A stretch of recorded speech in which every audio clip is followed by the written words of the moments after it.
Like, are you working your way up to king? If I could just live up to the title that I made for myself, I'd be pretty good with that. Like king, forget it. I don't like. I'm not delusional. I don't think I'm going to be doing whips anytime soon. I'd be happy just to consistently clear jumps without dying. Ladies and gentlemen, the Duke of mountain biking, Edward Walla. Ed, how you doing? Yep, I'm fine, thank you. Another day in paradise. Another day in paradise. Tell me a little bit about yourself. Where are you from? Where do you live? What do you do? So I'm from Michigan, southeast, not a very mountainous area, which is kind of ironic for mountain bikers that do a lot of stuff. So we have to travel a lot, to ride bikes. No, I feel you. I live in Miami. Yeah. Oh yeah. Oh man. So yeah, very similar issue there. People like mountain biking. I trail riding with some features. Yep. People are always surprised, like, you're a mountain biker in Michigan? Are you sure? Yeah, I had no idea. I didn't know that Michigan was a mountain bike mecca. Well, I don't know about mecca, but it's getting there. We're starting to have some good stuff, especially in the past few years. And there's been that mountain biking boom pretty much all over the world. Yeah. Especially with. Yeah. No, I was going to say. Go ahead. I was going to say, what do you do in Michigan? What's going on there? Well, for us, it's just mountain biking. Most people here are really into boats and stuff and water. Yeah. Like I'm not a water sports person. We just happen to live here and it got into mountain biking. And I prefer the mountains. It would be nice to move to a more mountainous place, but work is good here. So might as well stay here for a little bit more. Save up some more before moving out. Well, that's what I was going to ask you. What do you do for work there in Michigan? So I am in the carpet business. I'm a carpet installer, which works out great because being self-employed, I can just take off anytime and go ride my bike. Oh, really? So you're self-employed doing that? Yeah, self-employed. So if I just decided, hey, next week I want to go to North Carolina and ride my bike for a week, I just do that. Well, that's amazing. Gosh, you're lucky. Working for yourself. Of course, you're working, you gotta crank it out if you want to. Oh yeah. It's hard work, but no regrets. Actually, I have a bachelor's in IT, but graduated during the recession, and it kind of just happenstance. You still got to pay bills, and I wasn't going to be like, oh, I'm too good to work with my hands because I have a diploma. I wasn't going to do that. So there was a guy that invited me to be an apprentice, and I was like, hey, better than no work. And I just kind of got used to it, and I enjoyed the freedom. I was like, you know what? I kind of like this more than the 9 to 5 thing, having a shoulder over or a person over your shoulder the whole time. Yeah. So bought my own tools and just kept doing carpet, and it's been over 10 years now. So you don't have to wear a tie or anything like that. You get to casual dress while working. Yep. Well, I still try to I want to be like that dude straight from the commercials, like the well-dressed, well-spoken contractor. Nope, not chicka wow wow or anything. But, I want to look the part. I don't want to be that stereotypical, the chugging Mountain Dews all days. Yeah, all day pants with your little bit of butt crack sticking out. Yeah. No, I try to come in like super formal, like I'm the guy that you want to install your carpet. Like, especially it's your business too, so you got to keep that. Yeah. Got to have that good reputation. So how's the family? You've got a wife, or it's just me and the wife. Yeah. Or Corey. Corey didn't want to be apart. Yeah. We stick together like rice. We'll talk about her though. Oh yeah. I mean, she's fully aware that we're going to talk about her in this. She's just not one to sit down and just talk about stuff. Oh my God, it's so hard to convince her to do that. It's just too boring for her. She's like, I don't want to do that. Just do it yourself. And that's it. That was a good impression of her. Yeah, that's pretty much that's pretty much how she goes. She doesn't want to do something, she's not going to do it, and that's that. And don't even bother. No kids, no pets, no. 2 dogs. 2 dogs. Yeah, wow. And that's already a pain in the butt when we got to go on trips finding dog sitters. So kids, I don't know, that would make it even more difficult. What kind of dogs we looking at? A Yorkie Poodle and a Pomeranian, 2 little monsters. Baby ones. Yeah. They're adorable. They're great, but yeah. It's when we got into mountain biking, suddenly it's like, these these dogs are really good when we were doing nothing but home and work all the time. And, we needed company on the weekends, but now it's like, it's a little tricky, but we're not getting rid of them. We love them too much. No, man, I have two myself. I have a miniature Yeah. dachshund and part beagle mix, and they're Hmm. the one's a rescue. The one we paid for, I admit, Hmm. the one Yep. the rescued, he's just as crazy. So you get Yep. them They're together. both rescues. So that's why I call them two little monsters. The rescue dogs are, you taking on a little bit with the rescue Yeah. dog. Yeah. It's you're taking a gamble. Like, you don't know what kind of personality they're going to have. The Yorkie Poodle's a total lunatic. Yorkie Pomeranian, super sweet. poodle? Yeah, so she's a Yorkie Poodle mix. So she's a little bit bigger than a Yorkie, not the pointy ears, floppy, but you look at her, you think, yeah, Yorkie. That's a Yorkie. Uh, Yeah. that's great. So when did you, have you always been a mountain biker, or No, no. or is Most of this my life, something new? yeah, definitely new. Up to a few years ago. So in my youth, I was just a computer nerd. Video games, computers, like I said earlier, bachelor's in IT. And all I cared about was computers, was never much into sports, although I try to keep in shape, just be healthy and whatnot. And then we moved here into Chesterfield and finally, like started to get settled in, like, okay, we're doing good now. We got a house and stuff. Like, what are we gonna do next? Kids, like, you know what? Let's buy some mountain bikes. So we started on Walmart bikes and just riding around the block. And then one time we went to this park and we saw this trail going into the woods. Like, what's over there? It's got a little mountain biker dude symbol. Let's go in there. It was a green trail, but at the time it felt super dangerous. It was Oh, exhilarating. oh my Just the little gosh. bumps and roots, and we thought it was the craziest thing ever. Broke those Walmart bikes right away. A few days later, we found Pink Bike and bought some used bikes off of there, and then it just escalated. Within the first year, I think we went through 3, 4 bikes, and I think within a Wow. 6 month period, we had our first full suspension bikes, and Wow. we're doing all sorts of things by then. Holy cow. That's serious. Like how many years ago was this? I think it started in 2017. Wow. Yep. So spring of 2017, Walmart bikes. By the fall, I had my Trek Remedy, Oh my the gosh. 2017 Trek Remedy. Yeah. You were like, done. I am addicted. This is the drug of Yeah. choice for Yeah. me. Oh yeah. It just felt like total freedom because before that, all we did was work. Our whole life was work, home, save, save, save. Because, children of the recession, you think the next one's just around the corner. So Yeah. it's like really scared to spend money at all, go to restaurants. So our life pretty much just revolved around work. And then only when we started to get comfortable, we decided let's find a hobby, let's do something. And then once we started mountain biking, our perspective completely changed. Like, screw this work stuff, mountain biking, that's where it's at. It's like, man, this feels like freedom, not just being stuck grinding, and it's great. Is that the same way Corey felt too? I mean, Oh, were you guys just 100%. both instantly hooked? Well, yeah, we both instantly got hooked, and she's always been sort of an adrenaline junkie. Like, she loved roller coasters and stuff like that. She loved going to water slides. She doesn't know how to swim, by the way. Still goes to the water slide, and they're like, "Do you know how to swim?" And she's like, "Yeah, I know how to swim." Yeah, you're She not goes going. in, there sinks to the bottom, basically needs to be saved every single time. But she's fearless and she keeps doing it, and that's how she's with pretty much anything. She It's like, is. yeah, she just does stuff. If it's exciting, she's gonna do it. That's great. So the trails that you were riding before you started becoming the Duke, Mhm. um, where were they? Were they mainly just like some like just little bit of off roading, or are you So, like, close to anything that's severe? I don't know about severe. So the first year it was all XC trails Uh, and just in our local area. And we tried to Google everything we can find. There wasn't a lot of information, surprisingly. Like, you could top 5 trails in Michigan, and everything pointed to Copper Harbor, which is as far as North Carolina from us.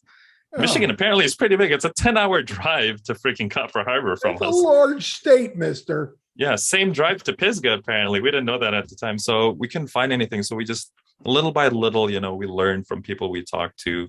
So we ended up riding all the XC trails. And then we discovered Boyne Highlands, which is a ski resort here in Michigan that is a bike park in the summer, like a lot of ski resorts these days. Yeah. And then it was like, whoa, what's this downhill thing? Because it started with XC. Then after that, Corey discovered drops, and well, you've seen the channel. You see how it goes. She just wants to go bigger and bigger and bigger. And I've always been Mr. Cautious. So we balance each other out. She wants to go as crazy as possible. I hold her back from killing herself. And I'm too cautious, but she gets me to try things. And we meet somewhere in the middle. And it's been, it's great. It works out. I find it funny. I compare you guys a little bit to another channel that a couple rides. You guys kind of, it's odd that the girl, you always think, I always say this is kind of like a guy's club, a boys club. Yeah. And it seems like the girls are more fearless. Yeah. I actually have a theory about that. Because when you're a dude, there's these expectations of you, and you have these expectations of yourself that you're supposed to just be brave and you can do anything. So then when you're put in a position where there's a chance that somebody might realize that you're actually not that brave and that you can't actually just do everything willy-nilly, that you're kind of scared to show that. So you'd rather like, maybe I'm just not, I'll do that next time, next week. You're just like, because, you don't want to take that ego hit. But, like with Corey, like she even says it herself, like they don't expect me to do it. So that when I do it, blows people's minds, and that's what it is. There isn't that pressure, I guess, that like as a dude, you're just supposed to be able to do anything and everything, but that's just the theory. We've had this conversation. I've had this conversation with Corey, so I just wanted to throw that out there. Guys are like, yeah, I can do it. Yeah. Like we don't want to admit that tire pressure's a little off. I left my fork pump back at home, and I don't think I've got good enough. I don't want to bottom out. And here's this funny thing, like a lot of the time we'll meet some dudes, they've never hit a drop in their life. And then Corey he's like, no, you can do it. She's like, she eggs everybody on to try things. And then she does it. And at that point, like this little 4'11" little Asian lady did it. So now I kind of have to do it. And they end up doing it. And by the end of the day, they're hitting freaking 10-foot drops. They've never hit a drop in their life. Like she has this magic ability to get people to just do things, crazy things. That's amazing. Funny. I've noticed that in your channel is that she'll go ahead of you sometimes. Oh yeah. Yep. Like I said, I got to hold her back from certain deaths sometimes. She just wants to send it. How long have you guys been together? How'd that happen? Let's see. 2007. We met in 2007. What is it now? So what is that? It's going to be 16 years soon. Oh. Yeah. We've been together for quite a while. Some people think we're like girlfriend and boyfriend because we got that like ambiguous age look. Like, are you guys 25 or 35? Like, which is it? You guys are very young looking. I would say early 20s. Super thank you. We're actually in our 30s. Oh, mid-30s. Wow. See, I'm an old man, so everyone's just a baby to me. I know the feeling. I watch the news these days and I'm like, man, that anchor looks 16. He's telling me about what's going on in the world. Doesn't seem right. Now, you guys, I'll get to mountain biking because we're going to talk about mountain biking. But I want to talk to you. When did the Duke of mountain biking start? When did that happen? And were you ever a king or were you a prince? So do you mean the name Duke or just the channel? So the name itself is, like I said, I grew up a total gaming nerd, and that was just my gamer tag all my life since I was a kid. It's been Duke. Oh, really? So I just like always imagine if I ever have like a bunch of apartment complexes as a business or something, it'll be like Duke Properties or something. I just like always have this, like if I were to start a universe, Duke universe, everything was just like always in my head Duke. So I was like, starting a YouTube channel. Like, what am I gonna do? Duke of MTB. That's the one. That's it right there. Done. Now that I think about it, it's like maybe it's a little pretentious because like I'm not that good of a writer. I was gonna be like, are you working your way up to king? If I could just live up to the title that I made for myself, I'd be pretty good with that. Like king, forget it. I don't like. I'm not delusional. I don't think I'm going to be doing whips anytime soon. I'd be happy just to consistently clear jumps without dying. I think your viewers would definitely disagree. You guys shred it. How long ago did this? When you decided, we're doing this mountain biking thing. Mm-hmm. Let's share it. Corey wanted to buy a GoPro just to record some stuff and maybe post it on Facebook. And I was against it. We're kind of minimalist, and like I personally, I don't know. It's probably a little obvious with some of the things I've already said. Like, I don't like buying things that I'm not going to use. You know what I mean? Yeah. I didn't want to like buy the GoPro and then it's going to sit in the drawer forever, never to be Mhm. used again because you realize the footage looks like poo poo. So so we had a little argument about it. It's like, I don't want to spend the money. Like, look at this footage. The GoPro effect, right? Like, I've seen it in Yeah, action. I've borrowed a GoPro, and the GoPro effect is real. It's like you it feel like you're is. going a gajillion miles per hour, and then it just looks like a walk in the It, park. it cheats you. It cheats all Hmm. us mountain bikers. But she wanted it, so I was like, okay, I caved in, and if I'm gonna do it, I'm gonna really do it. You know what I mean? So I just started recording that first time. It was we went to visit family in Alberta, and we did some mountain biking there. So I just like pretended I was already a vlogger. I just recorded it in that way, and then I put the video together, put the Duke of MTB title thing, and then I just kind of kept doing it. Oh And wow. then I just pretended that I already had the channel, and after about 3 or 4 videos, I'm like, yeah, I'm gonna keep doing it, and it just kept going. And you just started liking it. You just Yeah, yeah, accepted the fact that you were putting something on YouTube. yep, yep. Like, And I don't. It originally was intended just for Facebook. We're just gonna post it for family and friends, but then I just like, I'll actually make a channel and then share it on Facebook through there, and then it just snowballed from there. And it was all because I didn't want a GoPro to go to waste. Like, oh, I don't want to spend $300 and it's gonna sit in the drawer. Damn bought it! a GoPro. I am Gonna videotaping every freaking use ride it. we're Yeah, on, sister. yeah, yeah, pretty much. And then my wife was like, "We're gonna be looking back at these videos when we're older," and we actually do that a lot. We watch our own videos over and over. It's like, and it's just reminisce, just previous trips, and it's great. And that was kind of the intention, not to try to become famous or rich. Like, good Yeah. luck becoming rich. Like, But it's so niche, mountain you biking. guys do have it is like you said, it's like a video photo album of your vacations, your trips. That's I prefer video. You can see it, and the reactions, like, when we watch our own videos and Corey hits a drop or I hit a drop in the video, she'll say, "Yeah, boy," in real life while watching it. And like half a second later, she says the same things. Like, you're having that same reaction, you're reliving it again, getting the Yeah. same emotions. And it's just nice, to see. One day we're gonna be like 70 something, like, yeah, we used to do that. We were cool when we were young. I love how she says "yeah, boy" all the time, Yeah. and you throw up Yeah. the little words for her. Originally, that was because the GoPro didn't pick up audio from, Uh-huh. like, if I was talking to her. So I just started putting subtitles. But then later on, when she started wearing a microphone, I just kept putting up the subtitles. And Yeah, some I people think like, it's great. yeah, I think it adds impact, makes it more funny. So some people think it's like, what, you think we can't understand your wife because she's got an accent? And I'm like, what made you think that that's what's going on? We got a few comments like that a few times, but I mean, it's I don't good that know. you do the subtitles when she speaks her native language. I don't know what that Yeah, is. that too. Yeah, yeah. What Because is? she's speaking Ilocano. It's a sub language in the Philippines, local to a Oh, certain area. There's like 100 different languages separate oh, from the national language over there. okay. They call them dialects, but they might as well be completely different languages because two people with two different dialects not going to understand each other. And you understand it? Yeah, I lived there for about 10 years, so I learned that language, and I Oh, speak okay. that much better than the national language. Oh, wow. Is that how you guys met? Yeah, I actually went to Back school home? there.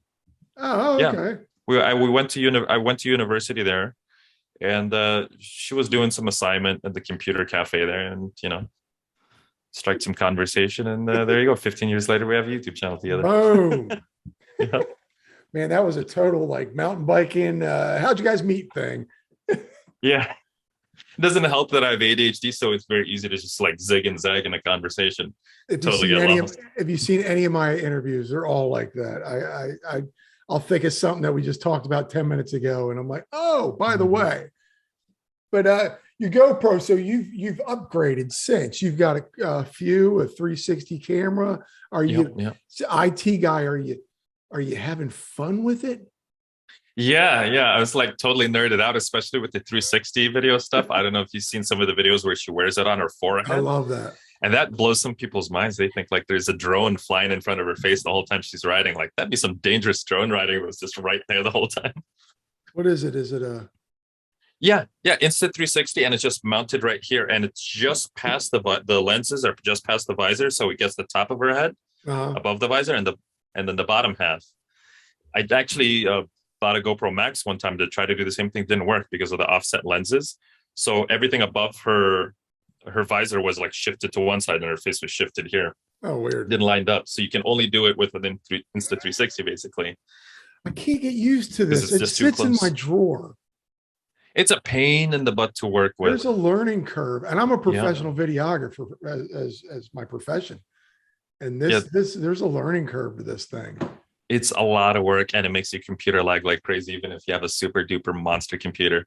It's and that Corey actually hates that thing. She hate on the rare occasion that she forgets she's wearing it because she has so much fun. Then her her personality shines through. All the way she acts in those videos, that is 100% her. She forgets the camera is there, and that's the reason she's like a potty mouth and like super excited and all this stuff, because she forgets the camera is running. And sometimes I have to remind her, because it's like I'll be doing an intro and recording. It's like, hey, today we're at this and that, and she's like, oh, look at that, oh, look at that, oh, look at that. She's jumping all over the place like a kid with that just drank a bunch of Mountain Dew or something, is just high on sugar. Oh, And I love yeah. that. Yeah, I love that you brought up the potty mouth. You're always bleeping her. Yeah. At first, I was uncomfortable with it. It's like, how are we gonna have a channel if you're always like, kids might be watching this? But then I was just, screw it, I'll put it in, and people started liking it, and I was like, oh, okay, I'm gonna make this channel more about Corey. But it's there's that constant struggle, because she actually, believe it or not, she doesn't want to be that involved. She just wants to ride. Yeah. She wants me to like take a shot of her like hitting a drop here and there, but like recording everything. Yeah. It's a Having pain in the her butt. out It's like, front. yeah. And you're like, look, sister, I bought that GoPro. Yeah. We are You getting wanted some videos, we're footage. gonna make freaking videos. But yeah, like I have to like, it's like, oh, let's go hit this trail, and she's gone. It's like, what? Let me press record, So there's a lot of stuff we end up missing that's like hilarious and awesome, and she'll say or do something great, but it's just like I gotta just try and keep up with her to make these videos. So now you don't travel the country mountain biking for YouTube. You travel for the love of mountain biking. Yeah, we travel. So if I wasn't making videos, I'd still be doing this stuff. It just so happens that we're on a trip, I'm gonna record it, and and it works out. It's Were fun. you and then by doing that, ADD back again. Let's go back to the tech stuff. What do you edit on? Premiere. Premiere. Oh, okay. Yeah. Final Cut guy. Because the GoPro reframe plugin is actually very useful for reframing the Insta360 footage. It just makes it so much easier to I don't do that thing where like people encode it straight from the app and then transfer it over to Premiere. I just use Insta360 straight into Premiere and just reframe it as I go, as I'm editing. Oh, okay. Yeah. I know Final Cut has, I swear I don't use the 360 at all. I should probably break Yeah. it, maybe find. Most folks try to edit it through their phone and then transfer it. And then it's like, there's no surprise that almost nobody uses it, and nobody's tried to copy the editing on the phone. You're like moving around. Yeah, that thing. Yeah. And like people were looking at you like, what the fuck is he doing on his phone? I'm Speaking of riding phone, my bike. Yep. Yeah, people probably think you're crazy when you're just doing, if you're trying to post something on Instagram or whatever. But speaking of phones, I don't even like use fancy cameras or anything. If I'm doing like a ride by shot, it's just phone, and I just color grade it to make it look a little better. That's it. I try to keep it simple. I work for a news station as a videographer. And since the pandemic, I had to get creative with shooting because everything was outdoors. We couldn't go into people's homes. Yeah. It's amazing what you can do with a phone these days. And people were like, dude, did you use your phone for that shot? It was amazing. And I'm like, yeah, because I've got one of those big $50,000 ENG cameras. Yeah. You can zoom a mile down the road, that kind of stuff. And now I'm I can get some great angles with that, and it shoots just as well. It's amazing. It's always in your pocket. I mean, there's some stuff that's annoying, like the phones usually over sharpen stuff, but I found tricks to like remove it a little bit, Yeah, you know. there's some color grading. There's some Yeah, yeah. There's some there's some like right things. now, I don't even have a webcam. I just plugged my phone into my computer just now. And this is a field recorder. Man, you are a This techie is a guy. Zoom H1N. This isn't. You were wearing that in one of your videos, weren't Yeah, you? yeah. I actually wore it on my chest, and it just so happens if you plug it via USB. I'm like I said, minimalist. I try to find things that can do multiple things, and That's not, you know. great. Yep. Do you like the editing process? Because I love how you transition. You're Oh, the like. simple. The Yeah, yeah. and it's so simple, and you do it in a lot of almost all your videos. Yeah, I Your started recent, doing it like a couple years ago because I couldn't find a way to transition something that was just too different. Like this scene was too different from this. This goes from writing to talking, and just like regular cuts, they felt so jarring. So then I saw, you know, this one YouTuber or something just used a transition completely unrelated to mountain biking. I was like, I could use that for mountain biking. And I specifically like the zoom in one yeah, because you can skip past a large section of a boring part of trail, yeah, and like people will just subconsciously know, like, oh, you kind of like fast forwarded the section of trail because probably boring stuff there, yeah, and you just feel it subconsciously that that's what's going on. So if there's a zoom in, or if like, oh, we're going up towards that direction, and I just like swipe towards that, you know, because that way you can kind of orient yourself where we are in space watching the video. I don't know if like people actually register that, or maybe they feel it no, subconsciously, but it that's what I'm does. trying to do. It works so well because you'll be going down, going down, going down, and then maybe you hit a section you don't even care that we watch, and it Mm-hmm. Yep. with that. And I'm so glad you noticed that, because like I do that stuff. Like, hope somebody like says something, because like, you know, I thought it was a cool idea and nobody's ever mentioned it except you just now. Really effective. I guess I pick up on stuff like that. Yeah, yeah. And even the sound works well. The sound with it, yeah. The sound with it, even when you put your like your little, where's my hand? Your little black diamond here, and Oh then your yeah. little up here you got your like whatever your wife's saying or what's Yep. happening Yep. next. Yeah, those little details that just collected over the years as I've been doing the channel, just added it into there. It I'm just really glad is. somebody noticed. It's the little things that make your stuff stand out.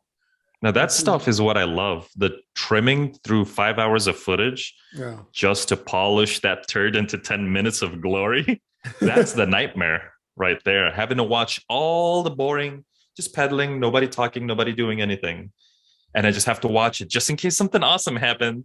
And that, you know, between these 2 hours of video, like there might have been 10 seconds of awesomeness right there. And I have to find it and turn it into, you know, a story.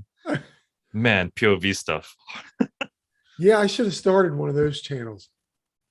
It's really hard. The people that have a script, I think, where everything is set and you just record those scenes, I think that's actually a lot easier. But because of the cluster of a mind that I have with the ADD thing, I just can't make it work. It gives me so much anxiety when I try to do something scripted. Like I have a video about how to bleed Magura brakes, and I had to like plan it out, type it out, and all that.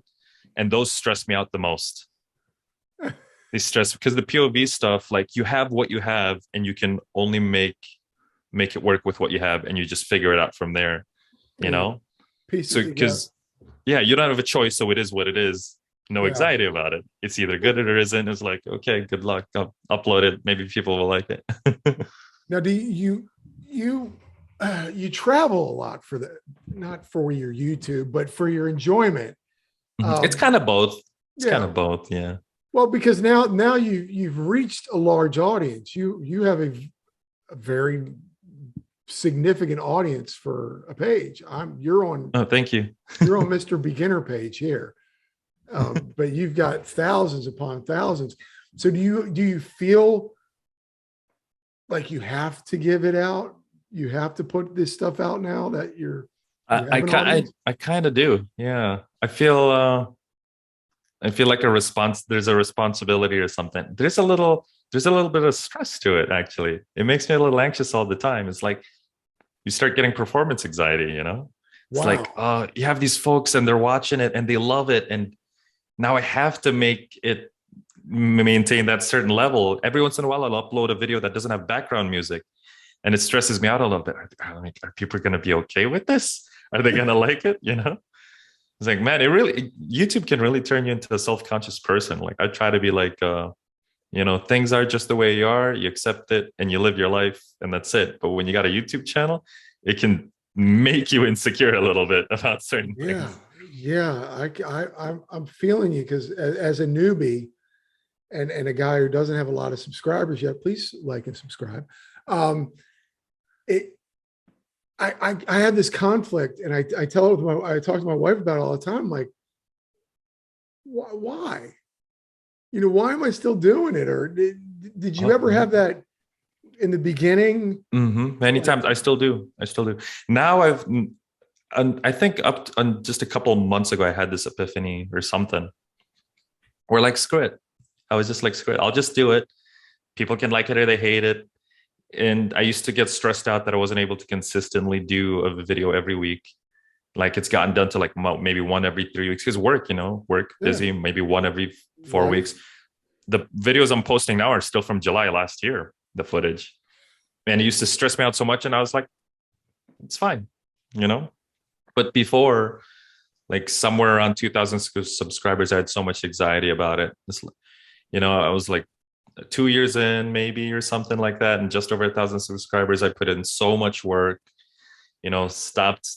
stopped other hobbies. I used to like to play video games after work or something, and now it's just like work all day, get home, edit all night, and day in, day out for months on end. And it wears you down a little bit, especially, It is. It's this little monster that's sitting on your shoulder.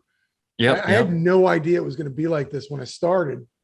It is a lot of work. And then you'll have kids like, I want to be like you. And I'm like, dude, well, get ready to work really hard for 5 years straight for negative money, because you're going to spend money and not make anything. Mountain biking. Yeah. You got to be passionate about it. I think you got to go into it without the expectation that you're going to be rich and famous or something. Yeah. Just do it because you like it. I think the people that succeed the most are the folks that they just did it to chronicle their lives a little bit. And then it just worked out. And then you'll have less stress if you don't put that expectation on yourself, Yeah, because I know, and I don't know how you feel. Every time you put out a video, it's like that you're giving birth, and you want everyone to say, "Oh, look at the cute little baby." And that's how I describe it. And I'm like, all day, I'm like, is anyone watching?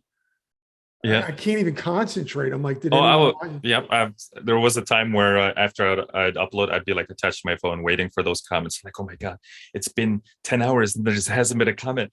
They don't like the video, or something. And how many times I've had the conversation with my wife? It's like, I don't think I'm gonna make another video. I think that's it. And then I'll get a comment. I was like, oh, I started watching your videos, and me and the wife started mountain biking, or me and my daughter, me and my son, and it's been great. We love your videos and they inspire us, yada yada yada. And then I'm like, okay, I'm gonna make one more. Make another one. Yeah. It's like, if it wasn't for those comments, I don't know how long I would have lasted, because there isn't like that's about all the reward you're gonna get. You really got to do it for yourself, and maybe for the inspiration that you provide to some people. That gives you a nice little boost. If you're trying to do it for money or something, oh no, I think that's a terrible reason. That is not going to sustain you. It is not. YouTube money is not going to. I did this out of I fell in love during COVID. I couldn't ride. All our parks were closed. So I started watching all you guys, and I'm like, I want to meet them. I want to talk to them. And I used to interview celebrities for a living. I was an entertainment reporter. And I was just like, well, I think I can hold a conversation long enough to talk to these guys. And it just, and then what I'm telling, I say this to everyone when I interview, I get so, I don't know if it's nerves or anxious, because I've been watching you, and I got to apologize. I've been watching you, and then I realized I've been watching you unsubscribed. I So do that all the time too. I just like search the person every time I want to watch their videos. And it takes me like, I'll probably watch 20 videos before I'll find it like, oh, you know what? You should probably subscribe already. yeah, that's what I did. I'm like, But I didn't, people do that a lot. until I started this, I didn't realize I needed to subscribe and like. Me too. Before I started the channel, I never subscribed to anybody. I would just manually search the channels that I watched regularly. And then when I had a channel, I was like, oh, wait, I should subscribe. It showed, because if I don't, and everybody did what I did, not subscribing, this guy might actually stop making videos. Once you put in their shoes, you realize like they need that feedback, because they might, Yeah. like, nobody's subscribing. What's the point? You know? YouTubers need this. Yeah. You want some, I don't know, what is it? Affirmation or something. Yeah. If that's the right word. And then I realized that the Instagram is a big thing for mountain biking YouTubers. I didn't have an Instagram before either. You got to keep that up. Yep. That's a second job. There's so much to it. I was before the channel, I was about ready to delete my Facebook account. I still only have like maybe 40 friends on Facebook. I'm not much. This is the irony of it. I'm not really much of a social media person, but I have a YouTube channel, so I like have to make myself do these things because I really love making these mountain bike YouTube videos. Yeah. But then I got to do all this other social media stuff so that, you know, they get noticed. Yeah. I don't I do the Facebook. Know. I feel like Facebook's on the track of my yeah. Yeah, it is. I just do whatever I post on Instagram, I just put it on the Facebook page. Yeah. Sometimes I just where it automatically does it.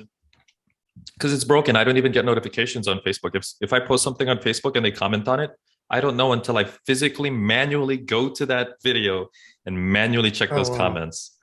So it's like, it always like, oh, I hope I'm not alienating this person. It's like, oh, it's like, I love your videos, blah, blah, blah, you know, and they give me this whole inspirational, amazing story. And then I'm like, oh, they commented this 6 weeks ago. And now I feel like a total douche for not even clicking like on it, but like, stupid Facebook, like notify me.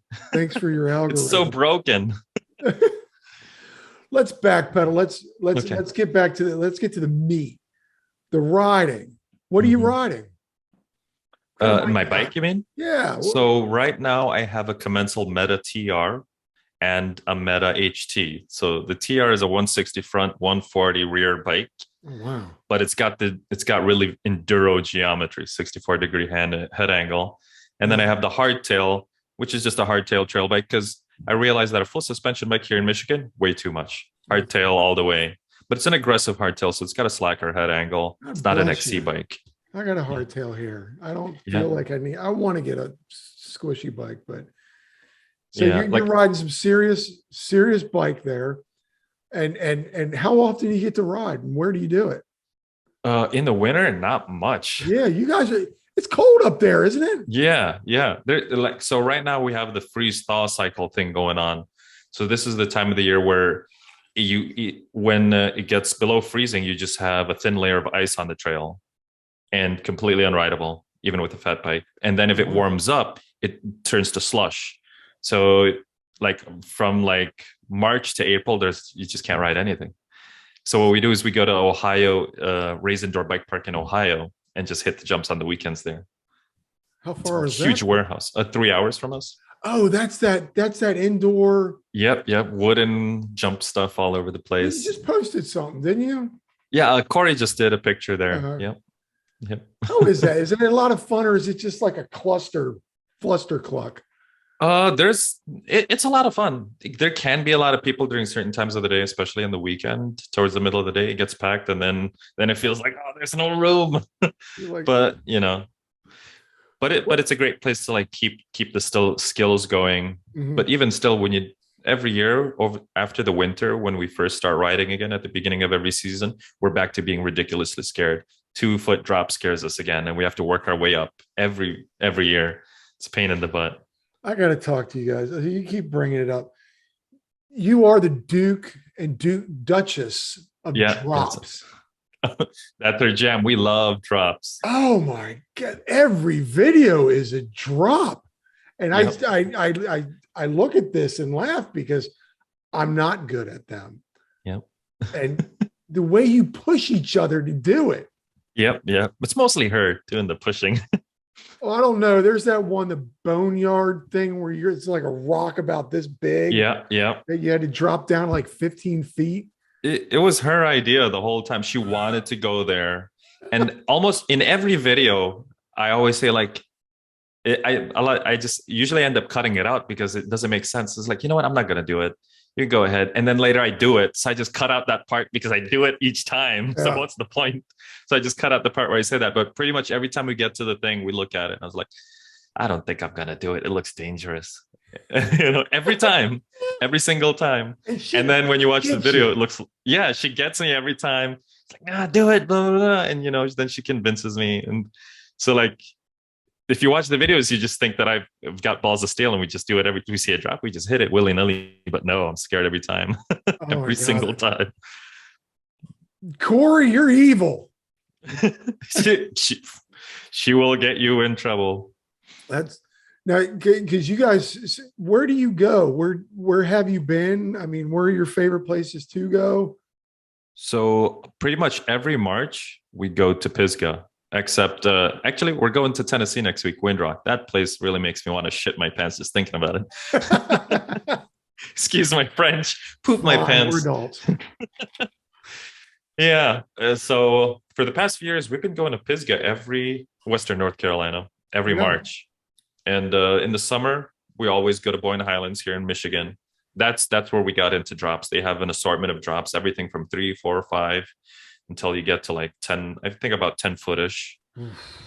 Yeah. At least from where you lift off to where you land. Because some people measure it.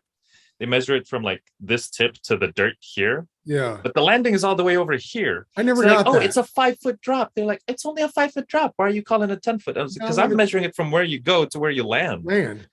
Right? Because you've fallen 10 feet and they're measuring it like from where the base of that, like that doesn't make sense to me. I guess people look at it differently. I don't know. Yeah, I endoed one. I didn't OTB, but it was like a 6 foot. Yeah, I've fallen off a drop too. Corey has, you've seen the video. She didn't look at it yet and she just hit it and then realizes, I don't know, and then slams the brakes. The one you guys did where it's you can see it from the side best. Mm-hmm. It's a rock feature, landing on a rock feature. I don't know where that is. And some kid went with you. Top, there's a rock hub. Yep. That was in Bentonville, Arkansas. Or not exactly Bentonville, but near there. Lake Leatherwood has a recent video. Yeah, there's a pretty big gap in the middle. It's scary. She did it first. Yep, she usually does stuff first. Again with you, Corey, not being here on the interview. I pretend to be a gentleman. It's like, ladies first, but the reality is I'm just scared. It's like, I'm a gentleman. You go first, honey. Talk to me about Pisgah because I'm upset because I was there during Thanksgiving this past year, and I was in Hendersonville. I was really close. Oh yeah, it's nice. The Canoga. And I was going to ride the next day after Thanksgiving, and I wrestled my brother-in-law, alcohol was involved. And he's like, you want to wrestle? And next thing I know, I had ripped everything in my arm. Ouch. Yeah. So I couldn't ride, but talk to me about Pisgah since you say you go there. Oh, there is so much variety over there. It's ridiculous. There's everything. Very chunky, very rooty for most of the stuff. A lot of the stuff's natural. But then they have this new thing near Hendersonville called Canoga. Ride Canoga Bike Park or something, where you can rent e-bikes. The way they have it set up is they expect you to have an e-bike to just climb to the top that way and just ride the trails because it's a self-shuttle thing. You just pedal your way up. And that place is awesome for some flowy stuff. But there's people that have lived there forever and still haven't ridden all the trails there. That's how much variety there is there. Wow. There's so much stuff. Yep. And now I never mention other people's names, but Burn Peak's big enough. They're opening that trail. That's Bike Hacks. Yeah. Yeah. So everybody's first channel. He's been working on a trail that's opening up in April there. Yeah. Have you looked at that? Have you thought about, are you going to go hit that? If there's something new, we're 100% going to check it out. Of course. Yeah. Yeah. If you open something, we're going to check it out. But this year, what we're really interested in doing is going back to the Northeast all those bike parks that are in the Northeast. You got the, Killington and Highland and Windham and all of those.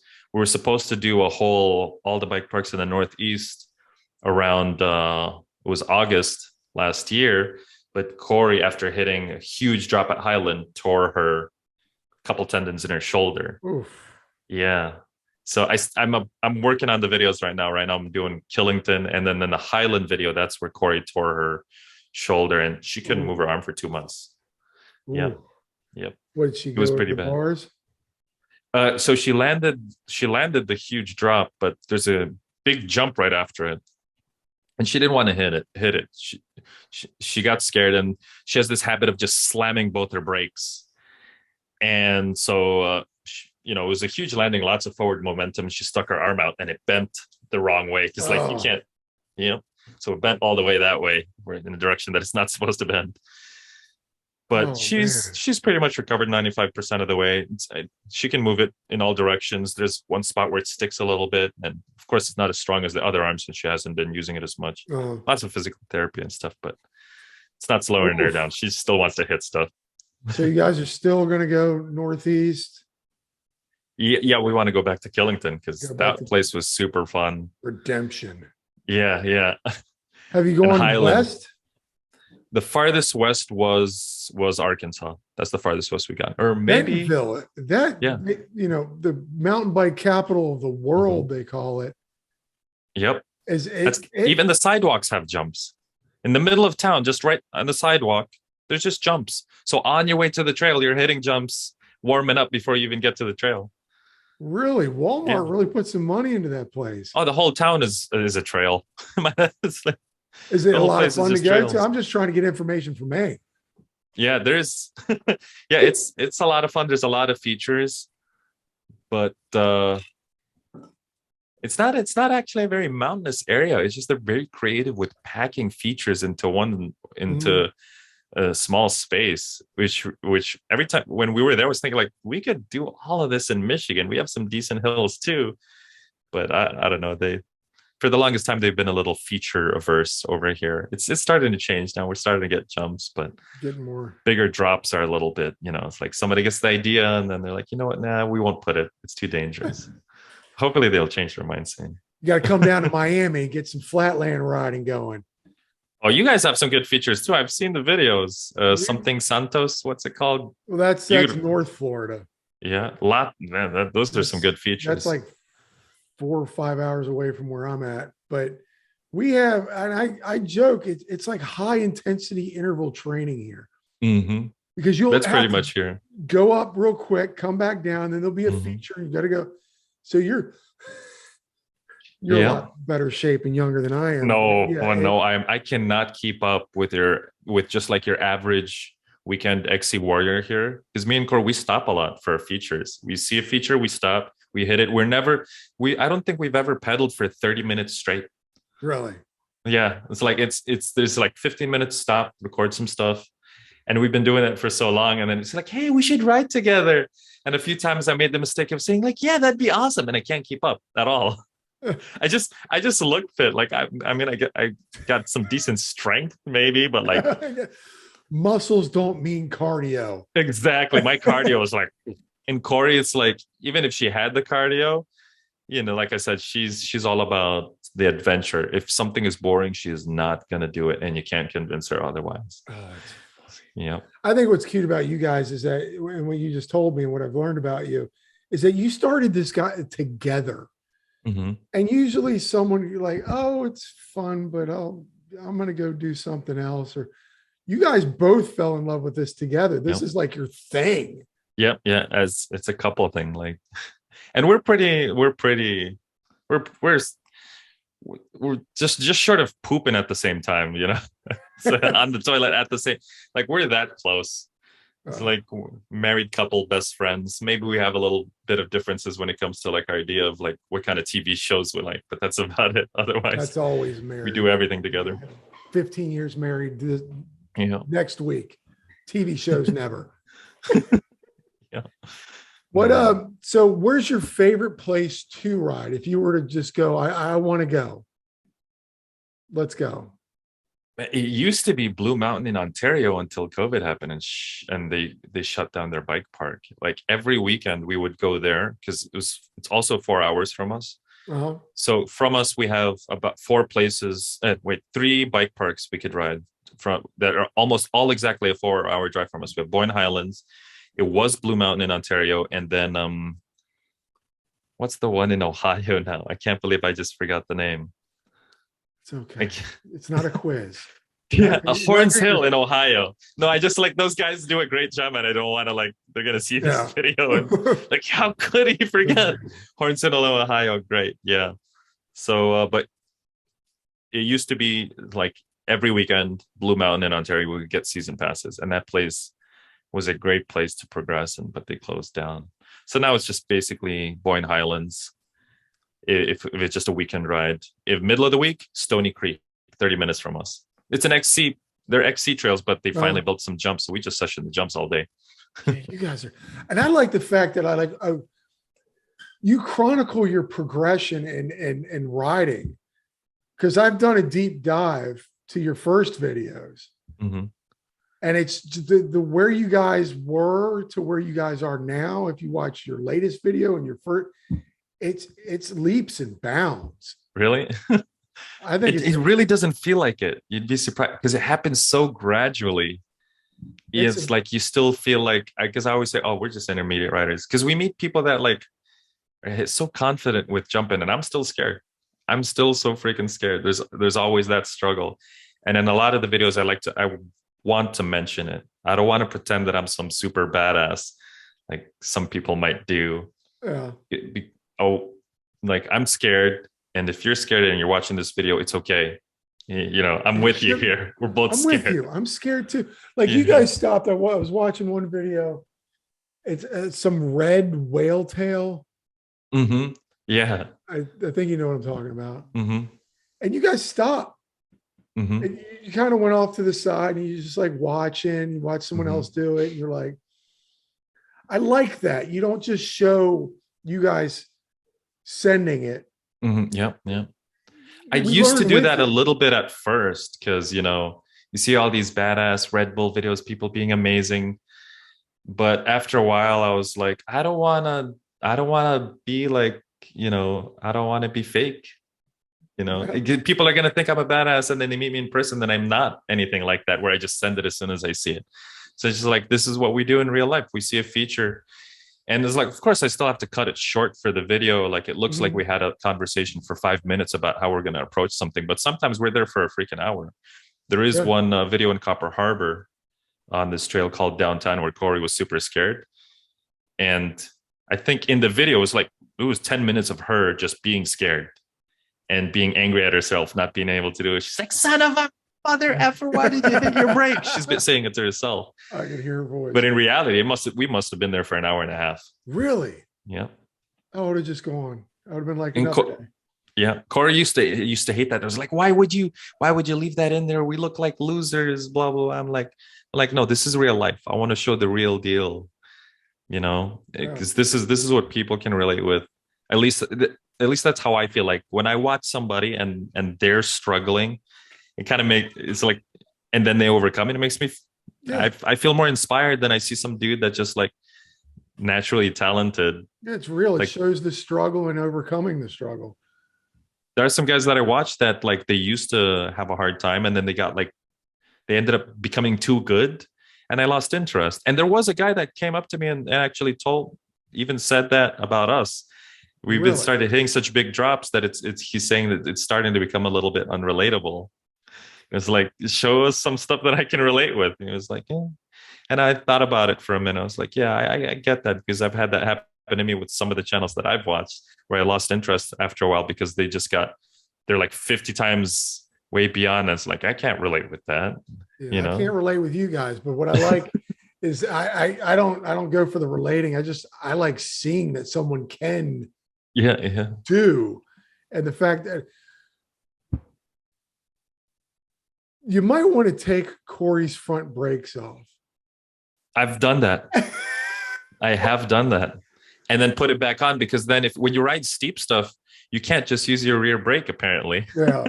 No, I was Because if just you saying just because you're talking about being relatable and putting in stuff where Mhm. people mess up. That girl loves that front brake. There's a lot of people that are frustrated by it. We get so many comments. People are trying to help. They're like, you should switch it, British style. And I'm Yeah. like, that's not the problem. She's not getting confused by which one's the front or the rear. It's just she's slamming both. If I Yeah. switched it, now every time she wants to hit the rear, she'll actually be instead hitting the front and she'll be flipping over more. Boom. For a while, I took out the front brake on her hardtail. Really? Yeah, so that she would get used to it not being there. And it kind of helped out. Like she forgot about using it. But then when she would ride steep stuff, you can't ride steep stuff without a front brake. Yeah. If you're only using your rear, if you start feeling like you're going too fast, you press it harder up to the point where your rear just locks up completely. And now you're skidding out of control, going Yeah. faster than you You wanted need to. that front to control. Yeah, as you need well, yeah, to be able you need to be control that just front. dragging that front a little bit. If you do just the rear, because that's how I started. I was the opposite of Corey. I was completely petrified of even so much as looking at my front brake. And I just didn't understand why they were so comfortable on the steep stuff when we first started riding at bike parks, and I wasn't. And I was trying my best to slow down, but I was doing it with just the rear brake, and I would just lock up and I'd just be flying down at Mach chicken Oh my gosh. because I was just basically skiing down. My tires were not spinning. I could actually, you know what? I could take my own advice. I could probably get rid of my front because when I'm in Miami, there's nothing steep. Yeah. I can control my bike without the front. She was hitting the front brake just over this weekend at the Raisindor Bike Park on the berm. She would just rail the berm and then she would want to cut out to stop and look at a feature, and she's just randomly slam her front brake and she'd be like, "Oh, I slammed my front brake again. Why did I do that?" So like she's aware, but it's like bad habits start to break. Because that's what you do, honey. Yeah, and I'm For like, love. that is almost exactly how I say it. It's like, well, that's just what you do. That's what you do, love. You I think know? that's cute. Cute as all get out too. That you always. Yeah, love you dudes. I don't call my wife Corey and she doesn't call me Ed. It would just be so weird. I don't call my Like, wife what are we, by brother her- and sister or something? Yeah, I don't It's call my awkward. wife by her first name. It's Yeah. weird. So we've gotten comments about it. It's like, oh, you guys shouldn't call each other love. It feels too personal, blah, blah, blah. I was like, we're gonna act like ourselves, and you can watch it or not watch it. It's like whatever. You've gotten to that point. I'm at a point where it's like, I'll make the content that I want to make, and the audience that's interested will watch it, but I'm not going to adjust to the audience, because if I do that, then I'm going to end up being fake. I'm going to have this thing that I've catered to the audience, but that's not me. And then I won't enjoy what I'm doing. I'd rather just be myself. And if the people that want to watch it are going to watch it, Bro. and I'm going to be happier having those people as an audience rather than people that want this other fake Edward and Corey over here.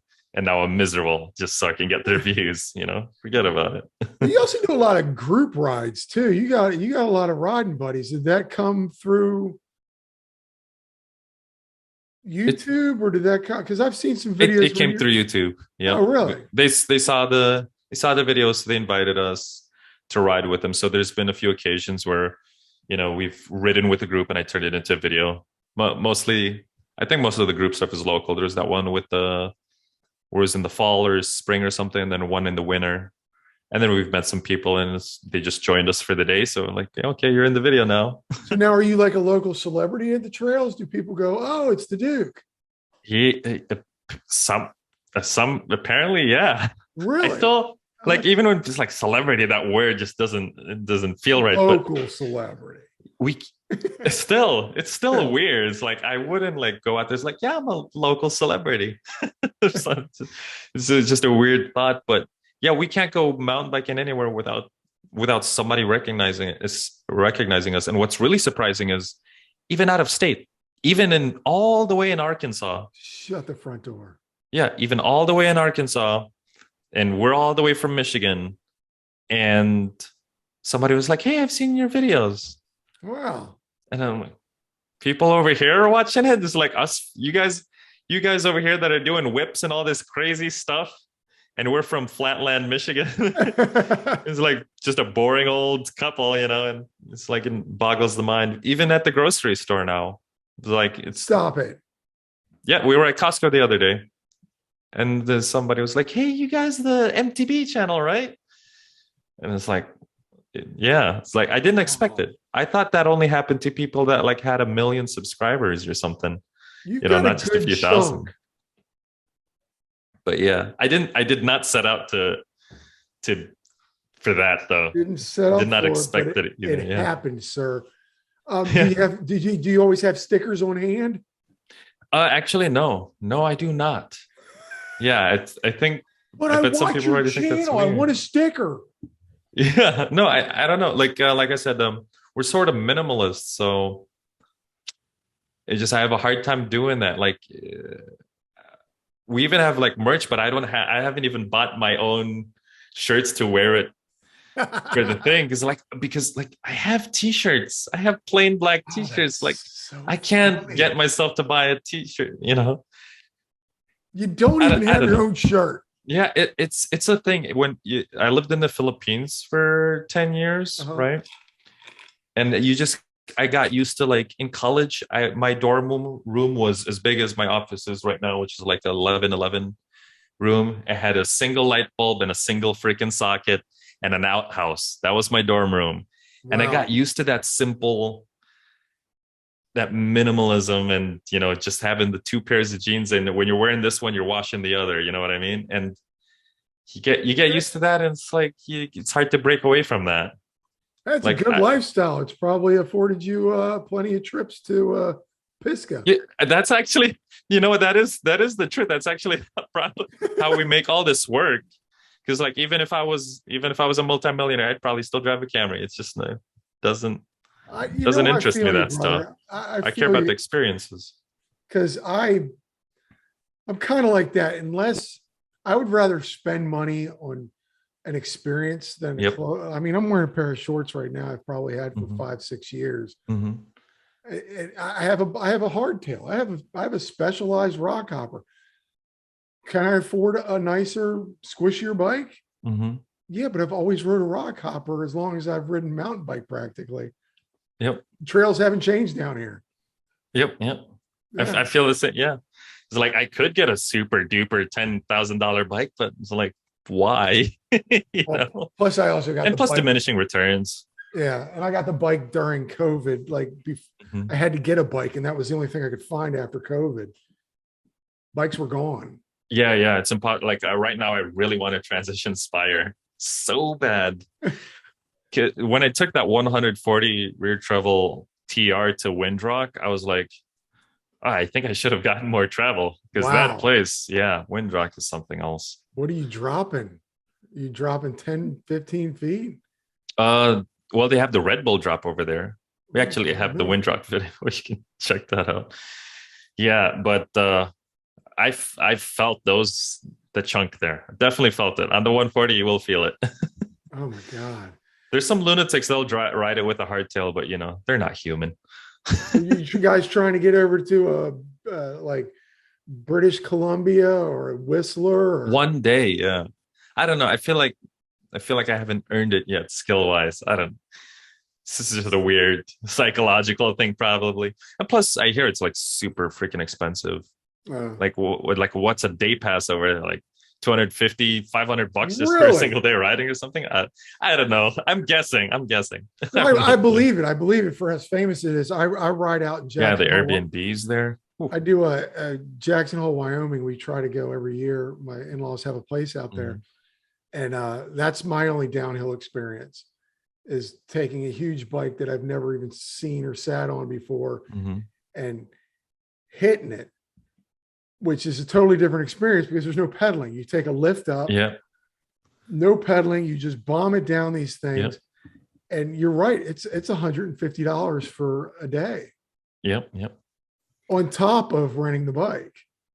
Yeah, and if you do a lot of riding, this stuff adds up. Yeah, this gets expensive. So yeah, I don't know if Yeah. I'm a Whistler guy. Yeah, and when we go on our trips, we usually like find the smallest rinky dinkiest Airbnb we can find. Like we don't care about like getting a 5-star hotel or any of that junk. We're right, like we wake up, the sun is rising, we go and ride, and we're not going back until the sun is setting. So it's just a place to sleep. What does it need to be fancy for and have amenities like a pool and all this junk when we're just gonna go there, take a shower, and pass out right away? You know what I mean? Yes, I'm gonna And bring I'm that up. just your amount of riding when you travel. Mm-hmm. You mentioned it in the doctor's video. Mm-hmm. The doctor's Oh, when we video. take a week off, we're riding morning to night for like 4 days straight. Yeah, you mentioned that it was And like your last ride of the last day, or the first ride of the last day, and you're mhm, like, "We've been nonstop, sun up, yeah, sundown." yeah. Is Uh, it gets to a point like on day two where it's nighttime, and we've eaten dinner, we've taken a shower, we're just watching some TV now, and I check my pulse, and it's still like 100 something. It's like my body is just like trying to keep like it's just not recovering at that point. oh my god, Yeah, it's how do you do it? Like sheer seriously, that's a will, lot of riding. sheer will, and like we try to keep like a really clean diet. Like before, another aspect of like the life changing effect of mountain biking is before mountain biking, I used to smoke like a pack. We both smoked a pack a day of cigarettes, Wow, really? and yep, and I freaking ate McDonald's every day. It's terrible diet. Had a couple beers before bed every night to fall asleep and all this junk. Wow. And in my 20s, I looked like I was in my late 30s, and people actually thought that. There was like, Wow. yeah, you're like 30 something, right? And when I was in my 20s, and I was like, whoa, what the hell? And And then now, mountain biking yeah. started. We quit all that, started eating better. And it's like, you really do get a lot of youth back doing that. And so we get a little bit of energy trying to like eat and live cleanly. Now I'm like, you're not going to convince me to have a drop of alcohol at all. Even though there's that stereotype, if you're a mountain biking bro, you're Gotta having have beers after beer. every ride. It's like, nope, there's no way I can ride 4 days straight if I did that kind of stuff. Oh my God. You're Yeah. like the cleanest Oh, we're mountain health biker I've ever nuts. talked to.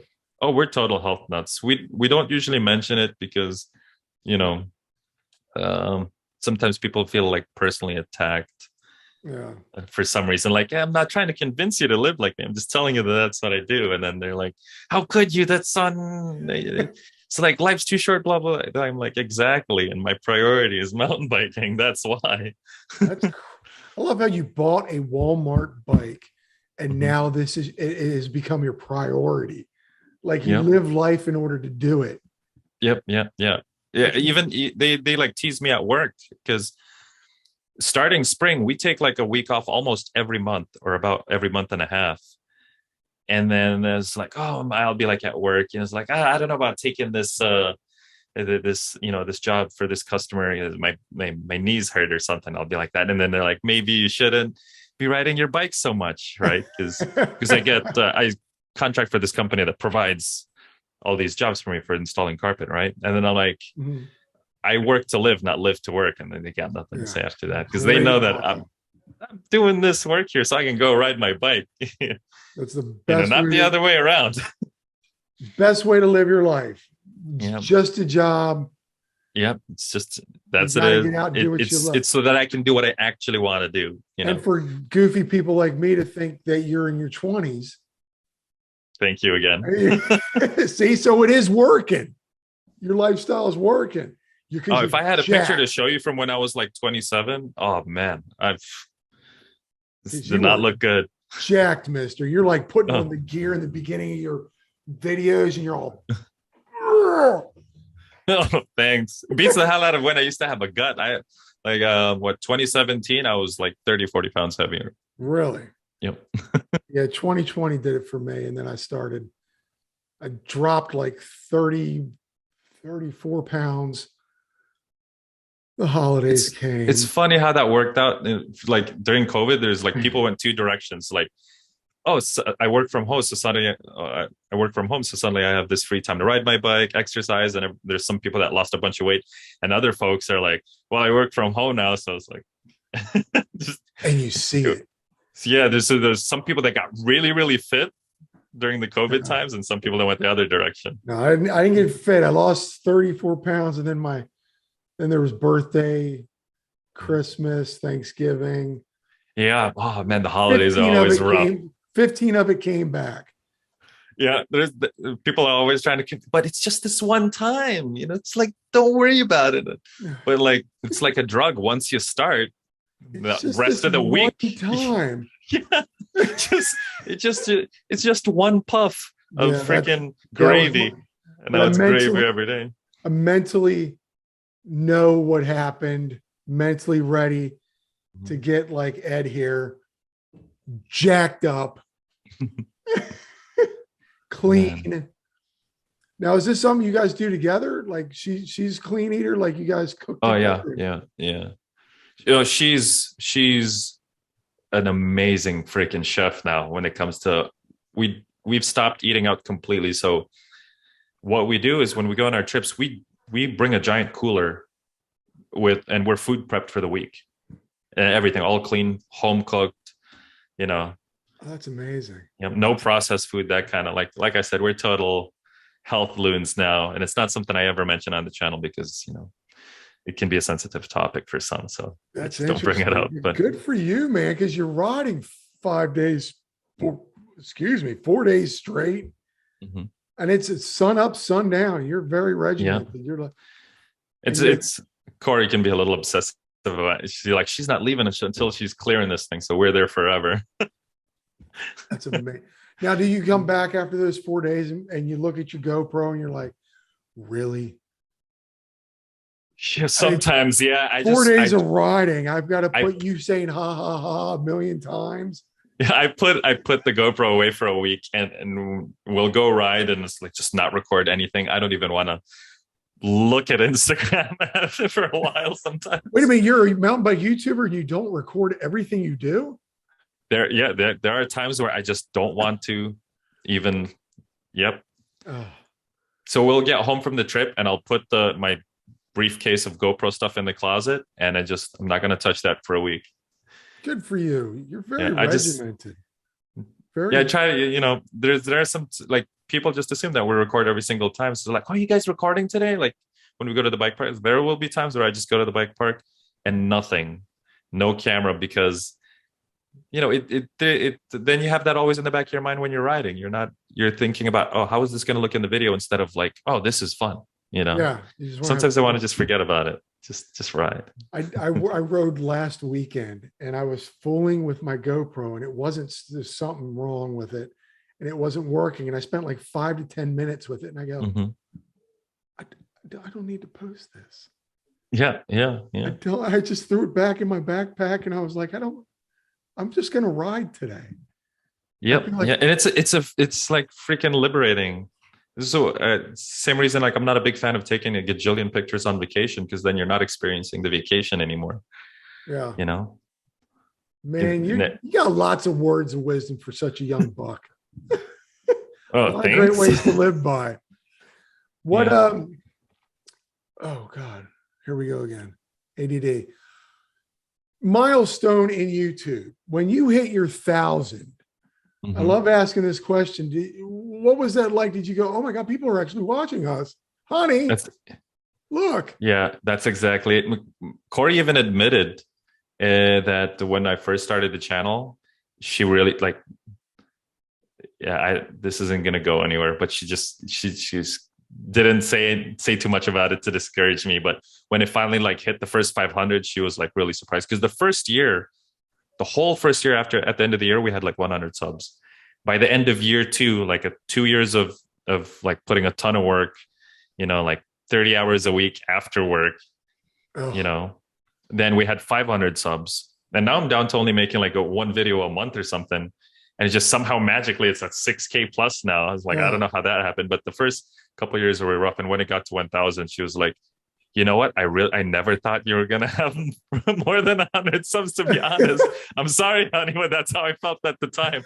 And I'm like, I'm glad you didn't tell me there and then, because I probably would have stopped. She can be brutally honest. Good. Yeah, it is good. I prefer it. You know, don't sugarcoat stuff for me. It's like, I don't want you to lie to me. It's like, hey, how do I look in these jeans? Just freaking tell me so I can make adjustments. Don't lie to me. and I guess that's a good thing. Like, again, you didn't do this because, I mean, it's not like you're counting Benjamins from this channel. No. Still, you're chronically, God, I messed up a word. You're collecting your memories. And they're just being put out there. It's more for you and her. to Yep. look back one day and go, oh, That's look how we at look this. at it. And they're much better than pictures because you can really see Yeah. how you acted at the time and everything. And, you know, when you look at a picture, you're reflecting on a memory that you might have changed in your head Yeah. because you've thought about it so many times and you might have rose tinted it a little bit. But when you see the video, you know, there's like, that's what it was. I remember that was a miserable freaking climb, you know? What with the channel, I mean, you say you have merch. Mhm. What else has anything have you benefited from the channel anyway? So we do make a little bit from the ads.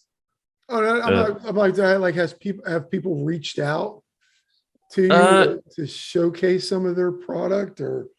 there's some companies. Usually, it's like flashlights, you know, bike lights and gloves and stuff. Yeah, But I'm not. I just a lot of the time I just delete those. I'm not in. Like some people are like really excited to get a bunch of free, which personally to me is just garbage. Again, I mentioned I'm a minimalist. Like, minimalist. I think okay, you're you're gonna give me a minimalist. free flashlight, but I don't need it.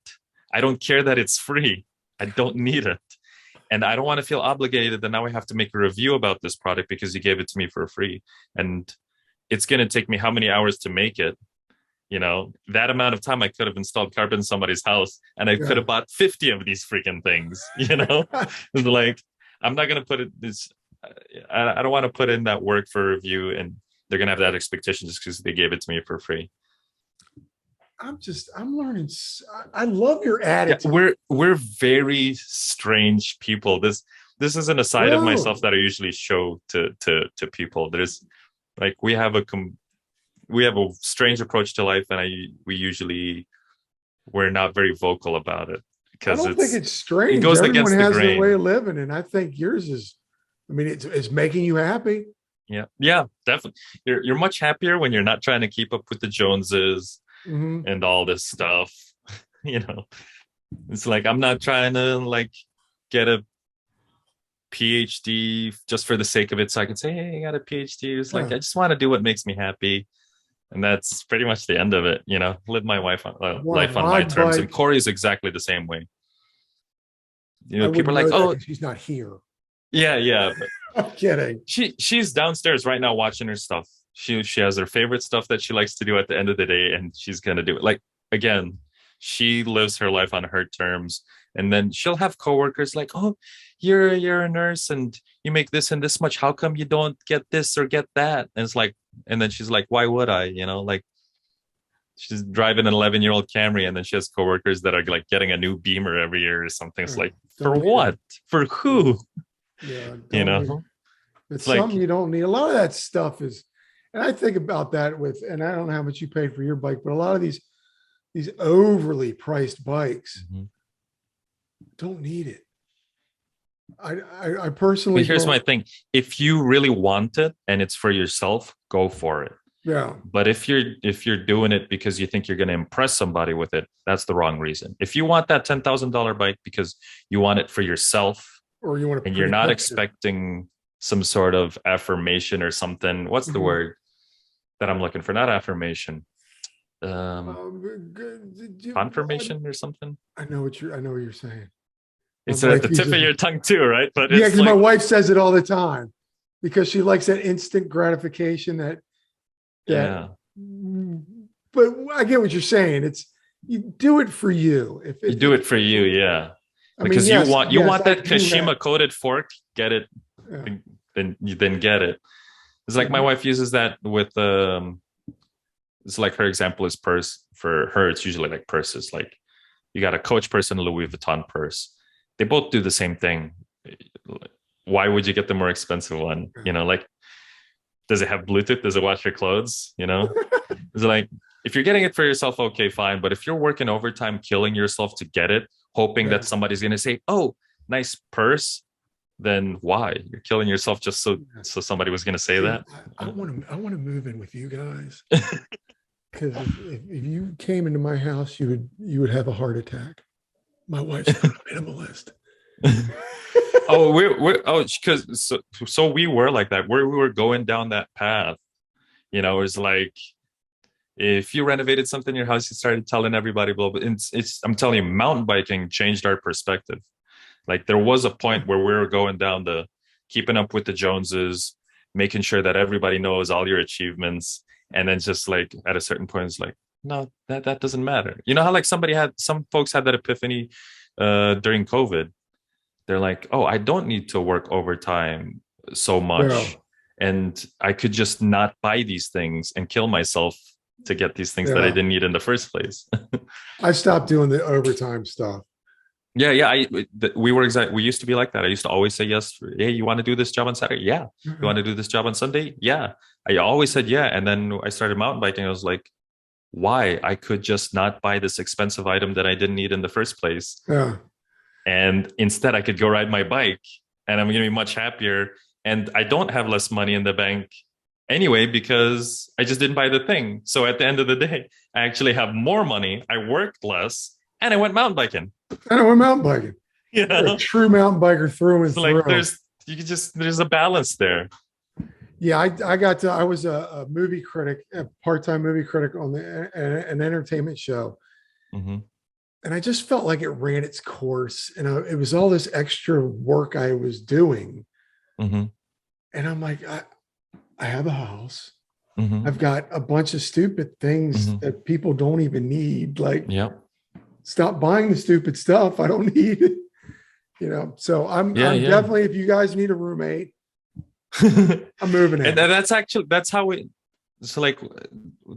we afford all these trips. We just keep them minimal. We don't try to be fancy with it. We get the cheaper Airbnbs and so like I understand there's like we're privileged in a way that I guess, but yeah, we're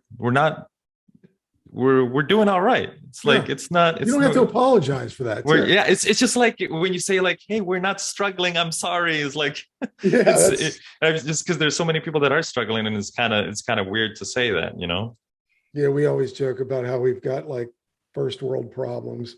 Yeah. Like I need a new canvas. I need a new cover for my boat. Or we got to redo our backyard with new pavers, and I know it's like the silly stuff's like I tell my wife, I only saved this much instead of that much, and then there's somebody there that couldn't save anything, and it's you feel a little guilty when it's like you're just I don't work overtime and I'm fine, and and somebody else might hear that it's like, how could you? I wish I could. So that I don't like that everybody has that option.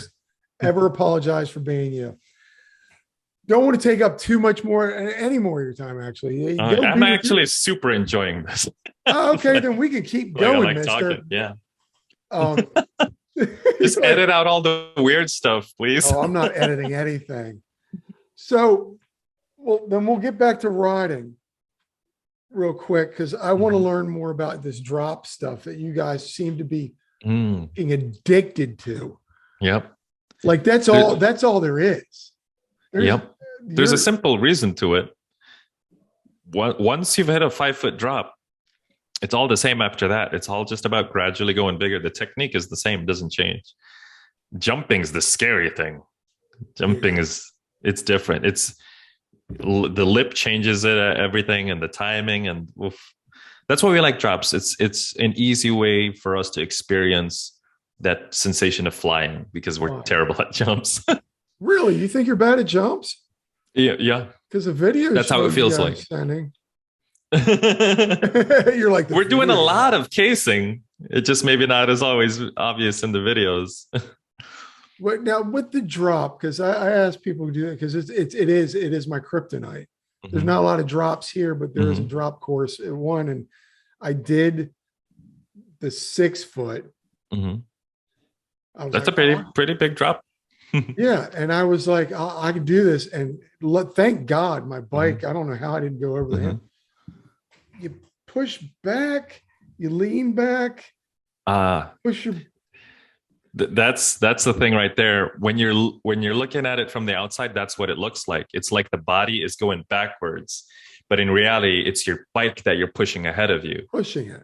Yeah, you're pushing the bike ahead of you, and from the perspective of somebody watching, it just looked like you leaned back. and you brace yourself, my but mistake. you're actually pushing the bike ahead of you so that that front wheel stays in the air just for long enough so that the rear wheel will get off. And usually the way I do it is I push my front wheel to where I want it to land at the angle that I want it to go. So I look at the landing and I just push my front towards that. If it's a flatter landing, then I'll push more forward. If it's a steeper landing, then as I'm about to go off, I'll just push my front to where I want that front wheel to go. And then that's all we do. That's me and Corey's approach to doing it. It's very simple and it's effective and it works, whether it's a 5-foot drop, a 10-foot drop, or a 20-foot drop. My jaw is dropped because you just summed it up. So I've watched videos after videos. Just push your bike to where you want it to be. Yes, pretty much. Yeah. And I don't, you see some like the pros, they'll do like something steezy where like the jump up, and maybe like pull it to the, like, you don't have to do any of that. Yeah.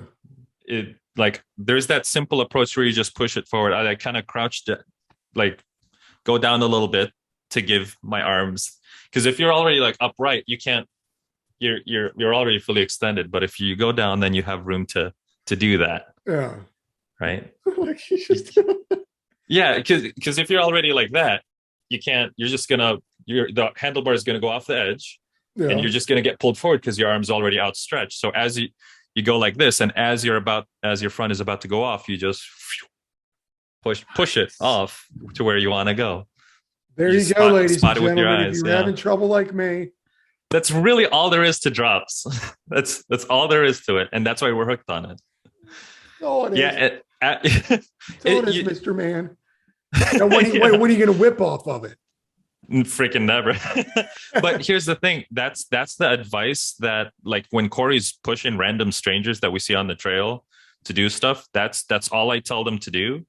And that's how they end. Like, we've happened so many times at Boyne, somebody that's never hit drops, and then they'll hit the 3-footer and the 4-footer and the 5-footer. And by the end of the day, they've hit every single drop at our bike park over here at Boyne Highlands. Wow. I'm going to do that. And just that one little bit of advice, and Corey's pushing them to do it. Because after you know that, it's only a matter of having the courage to actually try it.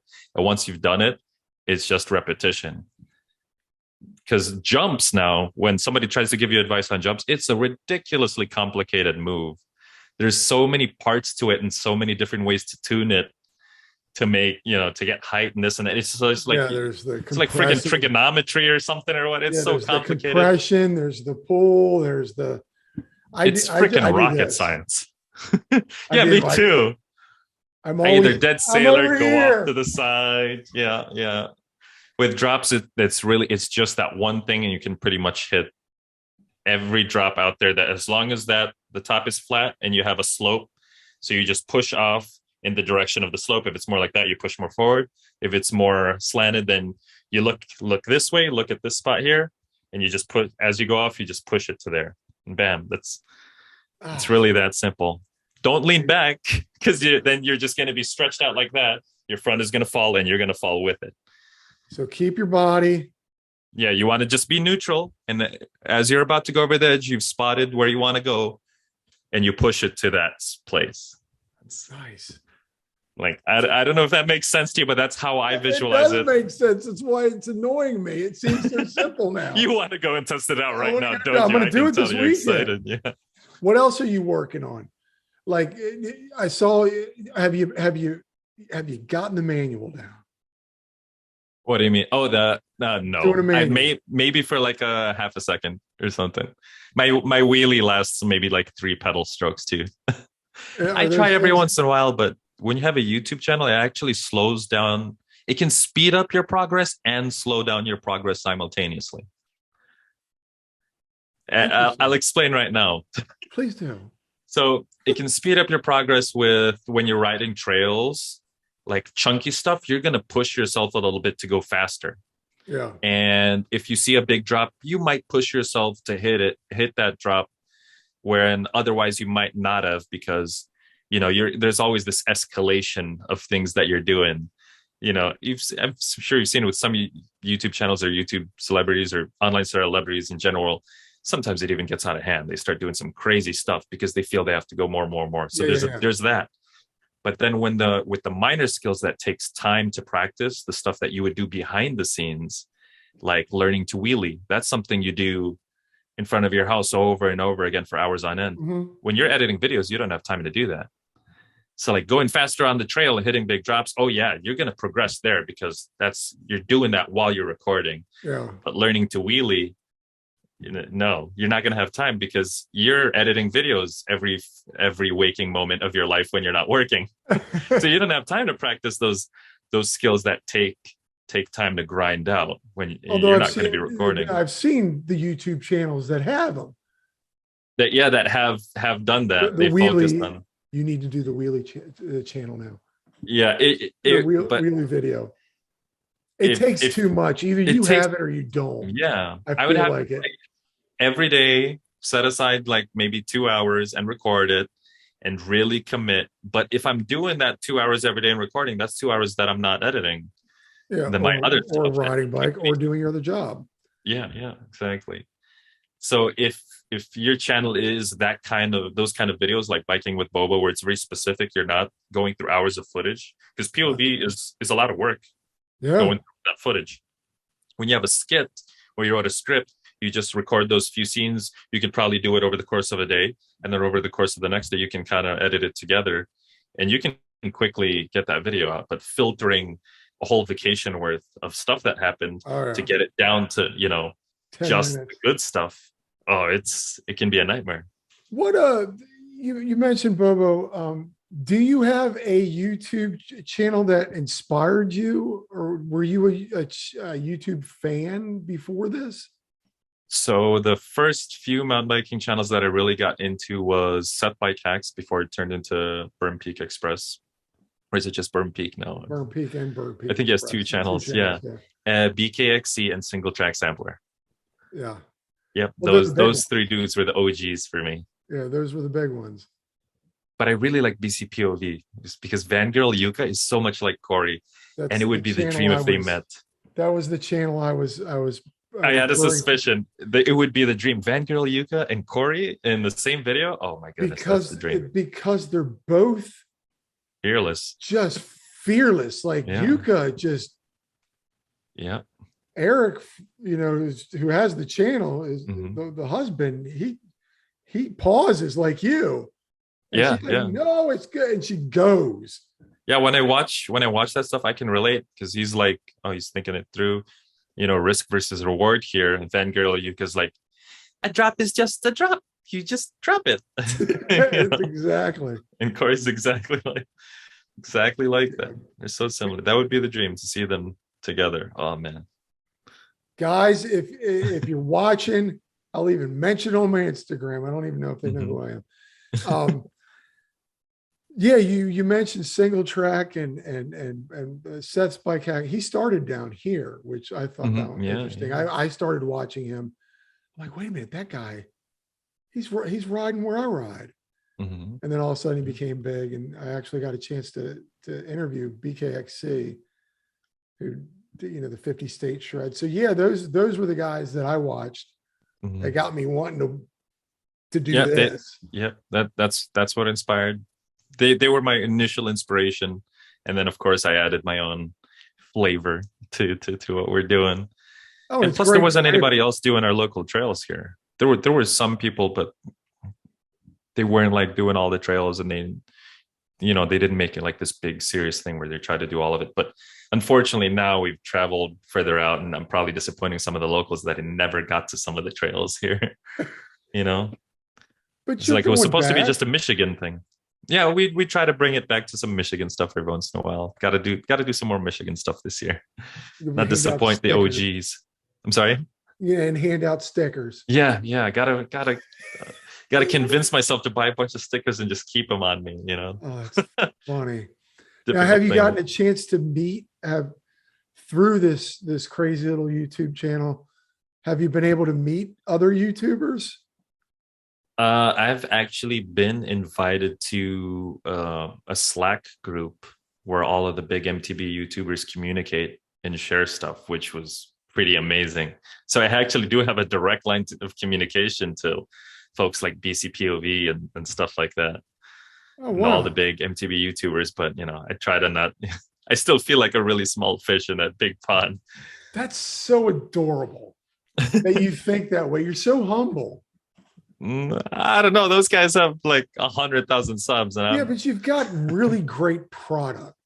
Oh, thank you. Your product really stands out to me, and that's why I wanted to I became a fan of yours, Oh, and that I thanks. wanted to talk to you is because you've got the product. You've got great interaction with the wife, which separates you from just a regular POV. You've got the great editing, the great sound effects. You've got, there's so much going on that it's just, to me, I think it's an enjoyable channel if you're a mountain Oh, biker. thank you so much. Yeah. Tell Corey someday that, I keep trying to tell her, but she doesn't always like keep up with the comments. Like, people love you, and she's like, no, I don't want to be in the videos. I'm just embarrassing you. You should just do it yourself. And I'm like, no, you're great. The channel is dead without you, and it's hard to convince her sometimes. Like, she doesn't believe it. Well, and that's where this was the Duke Hell, of I don't mountain believe it. biking, but she really doesn't want, like, because I think the channel is you two, Mhm. and she's just like, I don't even look at Yeah, it. she loves the videos, Yeah, but she still thinks that it's just videos for ourselves, and we're just making it for ourselves, and we watch it and we enjoy it. And she's not on the tube buddy or whatever, looking at the analytics and no, not zero, not at all. She likes posting stuff on Instagram and getting likes for it and stuff like that, but like she doesn't really keep up with the comments on YouTube or any of that. There have been a couple of negative comments that she noticed, and that stuff stuck with whoa, her. And then I try whoa. to tell her, like, that's one out of like 10,000 comments. One guy that says, there'll be somebody that's like, oh, your wife's voice is annoying. And I'm like, that's just one person. It's People love you. You're adorable. crazy. Yeah, that's what I say. And she's like, well, you say that because you're my husband. Of course you're going to think it's adorable. I'm like, no, it's freaking It's great. cute. Yeah, It it's works so entertaining. well. Yeah. I mean, I'm so in it. I live with her. She's super freaking entertaining. My life would be so boring. I still love how you subtitle her when she speaks her native language. Yep. Yeah. Because That way people don't miss anything. I'm like, what is she? What is she? Oh, okay, it's right there. That's Um, gotta take um, that's gotta take oh time yeah, on your because I little. do it's not automated. I'm manually doing them, positioning it so it's not blocking the action. Oh, You'll notice like sometimes it's in the bottom, sometimes it's in the middle when it's not in the way of anything. sometimes it's right there when she's going, woo, I Yeah. and she's Oh, and screaming, yeah, going the down yeah boy chunky things, stuff. the yeah boy things starting to be less and less. She switched to woot woot now. Woo, woo. It's woot woot. I don't know if you noticed in the more recent videos, she says woot woot. No. Yeah. I Oh, was she's like, so animated. her. You're right. Your channel would be dead without her. Yeah, it would be. Her catchphrases change all the time. Like I've seen all her catchphrases through the years, so many. And it's funny that she wants nothing to do with it. Yeah, it's like it's she, in spite of her not really thinking too much about it. She's becoming super famous. She is the main character of the channel, and just because I'm recording her in her natural state, and she's actually embarrassed about how she acts. She doesn't realize that that's what makes you awesome, because your real you-ness is Yeah, I what's think that's what amazing. That's makes what I want to capture. anybody stand out is when they're real. Hmm. And I think that's what's great about you guys is that you're real together. It's the combination of you two working together. I think if she just had her own channel, There you wouldn't be a guys, channel because she would never edit it. She would just that's put a clips of her hitting a drop without any commentary or context, because she that's all she wants to do. She wants me to record her, hit that drop, and that's the end of it. Posted on Instagram, the end. And I make a story around her hitting that drop. which is funny. She does say that a lot of times in the videos. Don't record Like, me. don't Well, I know record me. Yeah. that's She funny. just wants the drop. She doesn't want her acting goofy and stuff, because she'll be like, oh, no, no, no, no. And then she'll realize that, oh, I'm holding a camera to her face. And she says, like, don't record me, honey. So it's like I'm making a channel about her in spite of her. That's comical. Now, do you have any background with filming or editing, or are you just being an IT guy? You just No, naturally it's know. just having that background in IT and being a nerd all my life. You know, when you have ADHD, you know how like people say that when you have ADHD you can't focus on anything. Well, it's not that you can't focus, it's just that you can't focus on something that's boring, but if something interests you, you get really hyper focused and you learn everything about that one thing. Yeah. Right. So I got hyper obsessed with the channel, learned how to edit from scratch, never, and Wow. just color grading and all that stuff. And people are like, wow, how do you make your videos so clear and all that stuff? It's just like I learned a bunch of tricks. And Me even the too. GoPro audio, I post process the GoPro audio to make it sound clear and everything. It's not Really, just straight. you Yeah. get real technical. Oh yeah. I nerded out. I noticed that like on the GoPro 8, one channel is clear and the other one is always muffled. So I just mirror the clear side to the other side, and then you know, do a little bit more tweaking Yeah. to make, and there you go. I just, because one side is just all muffled. I was like, why would you have that? Just get rid of that side, You know, what mirror is it? the left and right Yeah. channels. Yeah. Stuff like that. You dig doing this stuff. Oh, I obsess over that. Sometimes I'll spend hours tweaking some ridiculous thing that nobody's gonna ever notice, and then I haven't edited any footage. I'm just like, oh, that red's a little, no, it's not right, and I'm just obsessed about tweaking the redness of something or something silly like that. See, that's why I couldn't do what you're doing, is because I do that for a living. Yeah, And I couldn't. you'd never get anything done if you did things. I've wasted hours on some silly things, but Yeah, it's well, like once I've, yeah. no, I was gonna say I edit and Mhm. shoot for a living, so I was like, I can't come home and do that. Mm, So yeah. you got a whole different. You're laying down flooring, Mhm. sit in front of the computer, everything goes away. Yeah, I have to like set a separation somehow. Like I don't get like working from home. You know how some people are pretty happy about it. There is a part of me that I would be too. I would feel like I'm always at work, Mm. because there's like some days I really have to. There are days where for 3 days straight I do not go into this room. 3 4 days straight, don't even turn on the computer, because Yeah. it used to just give me too much anxiety and about the channel. So now I'm just going the winging it mode. It's like the channel does good, it does. If it doesn't, it doesn't. I'll Yeah. edit a video when I edit a video. I try to not stress myself about it too much anymore, because it just gave me too much stress before, when I tried to like, oh, I have to be successful. I have to get this many subs by this point and start making money off of this thing, or else, you know, because, you know, we've all been Mm. taught that if you have to monetize everything in your life, and you always have to be hyper productive, and just at some point in the recent past, I've like had an epiphany, like, no, I don't have to do that. That's just what all these, you know, you gotta hustle, the hustle culture channels have been spewing Yeah. at me, and I fell into that trap for a little bit. It's like, no, I don't have to do that. I'm going to focus on trying to be happy Yeah, as best because as I can be. anybody who gets into this thinking they're going to be the next, you know, God, the Mark Rober or your Or the Casey next set Neistat by hacks, you or know. or Burn Peak or you know, Yeah, it's not. You know how many there are of us. yeah. It's Have you noticed how many MTB YouTube channels there are now? So many. There's so that's much why I thought. competition. That's why I You wanted put to that do pressure this. on yourself. That's Yeah. why I wanted to do this. I at least get to just interview you guys. I've actually considered starting a channel where I just talk about, you know, how like I've got I've touched onto some philosophical things about, Yeah.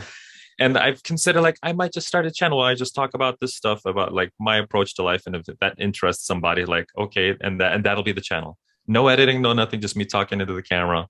You yapping. And see, and then like it's like I don't want to compete at that level anymore, where it's Yeah, like start arms your race to own have the and see if it coolest, hit. baddest editing and stuff. What it's what yeah, I'm bad. I'm worse than you, dude.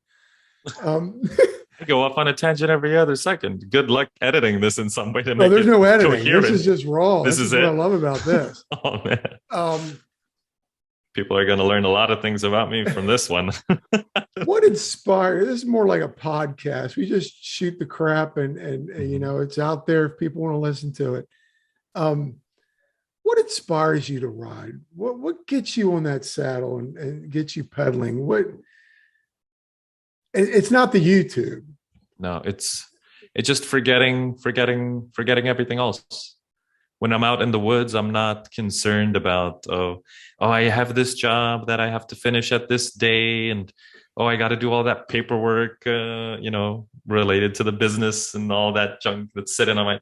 I just forget about everything. Don't It's have to. that, It's like, oh, the oil change and the growth. It's just pedaling, just out there in the woods, breathing that fresh air, all the chaos in the world going on. Just forget about that, yeah, yeah. and that's it. I'm just pedaling, and it's great. That it's like I having never regret blinders it. on. Yeah, yeah. And it always goes back to that first experience. The first time I was out in the woods, I was just focused on trying to survive those roots and rocks that at the time on that green trail seemed ridiculously scary. And it's just that. And now you've come so far, even though you don't think It's, you have. yeah, yeah. But now I'm applying that. That's now, with the mountain bike, I'm just applying it to the rest of life now. Just you're just moving forward and try to not keep those blinders on. There's something to it, something to just forgetting about everything else and just focusing on the stuff that really matters. Yeah. You ever Inspiration. you ever watch like when you think about like folks back in the olden days, there was no internet, no anything, Mhm. and all you had to worry about is like you just did your farming and you ate, and that was it. You didn't have to. Yeah, There was not a lot of overthinking, and it's like, oh, my mortgage and then this and the stock market and yeah, S&P 500, Nasdaq or something. You didn't. There was yeah. nothing, and it's just that. And mountain biking just, I It's don't know, because when you have beautiful, man. You ADHD, your bring brain is everywhere. getting a tear welling up in here. That's beautiful. I like how you talk about the olden days when there was no internet. Like as I grew up in the olden days, Mhm. I had no internet. And It's because it reminds me of back in college when I was just living in that dorm with the freaking outhouse, no indoor plumbing, just a light bulb, one light bulb and one socket. And I remember I was freaking happy. There was not, I had nothing to worry about. yeah, It's like, you sure, had what you I needed. didn't have anything, but I was happy. And then suddenly you start comparing, you get a decent job and you get a house and you start comparing yourself to people that also have a decent job and maybe a nicer house and a nicer car. Yeah. And suddenly you're 50 times better off than you ever were in your whole life, but you're so unhappy because like you're comparing yourself to that dude that has more. But why? Yeah. It's I like, got a I don't roof. know. My brain always goes off on a tangent to that No, stuff. it's good stuff, man. I'm telling you, you're giving me gems here. It's Like something I'm that's been on my mind for the past year. So it's I like got a I could younger be in any guy, conversation, it'll come up randomly. I'm sorry. a younger guy teaching me stuff, but I've always kind of felt that way too. Like, I mean, yeah, I've got things I probably don't need. I probably have Hmm. more than that, but I'd be happy without it. I've got a roof over my Hmm. head. I got a Yep. Yep. disturbingly attractive wife that loves her only fault is that she loves me too much. And I've got two goofy dogs and and family. I still have Yeah. family. Yeah. That all that stuff matters. None of it. I always say I'd give it all up Hmm. Yeah. any day. Yeah. Me and Corey, we're always like, it's just you and me versus the world. And we'd be happy in a freaking hut. Yeah. It's like, yeah, we'd actually love to do the van life thing. We would love to just van life, forget it, because I'm so lucky to have a wife that just doesn't care about material stuff anymore. That's She amazing. she's more concerned about eating a quality steak than having like jewelry or something. She couldn't care less about jewelry. She has no jewelry whatsoever. Yeah. No, my wife hates shopping. No, my wife too. She hates shopping. She doesn't understand the whole It's go to a just store. yep, she hates. And but before she used to love it before mountain biking. It was just like after mountain biking, it's just total 180. It's like Wow. we go to Costco like maybe once a month and just bulk buy all our food because it's just I can't be bothered. It's like we don't even like walk around slowly, look at stuff, see if anything interests us anymore. It's like we got a list and that's it. Get the hell Just out of there as quick as my possible. water, my Yeah. 5-gallon bucket of peanut butter. That's amazing. And you're right. Like my wife's the same way. We actually tried to figure out how we could van life it. or RV Yeah. it because we need a little bit Yeah. more space in a van. Yeah. Yep. You But got kids, so yeah. I have my two dogs. Oh, okay. No, I have no My, kids. No, I'm oh, my too old. bad. But Must have misheard. you rent the house, Hmm. could pay for all of that. My only We've thing thought was, that exactly. We've tried to do the math. yeah, we've sat down and tried to do the math, and you Mhm. know what always kills me is health insurance. Yeah, that. Oh man, That's an that's the expensive one. thing. Yeah, I wonder how many people that are out there that they have enough to live off of just dividends and interest, but if they got in an accident, it would wipe them out, and that's the only thing. And there's like that's like the biggest hurdle here, Yeah, isn't it? the health insurance and Yeah. car insurance, but yeah. I think you guys could do it. I'm gonna talk to Corey, and I'm gonna get you guys on the van so I can see your new channel, Van Life, Yeah, and adding it's Corey Van Light. Duke. I've Duke, seriously Duke considered renaming the channel adding Corey's MTB Adventures many times. really just Corey's Yeah, MTV. adding Corey's MTB Adventures Uh, or something along those lines. Because at first, I didn't realize how big of a part Corey was going to play. yeah, I started focusing on her more and more because she's just so entertaining, and I wanted to share it with the world. And she's a freaking superstar.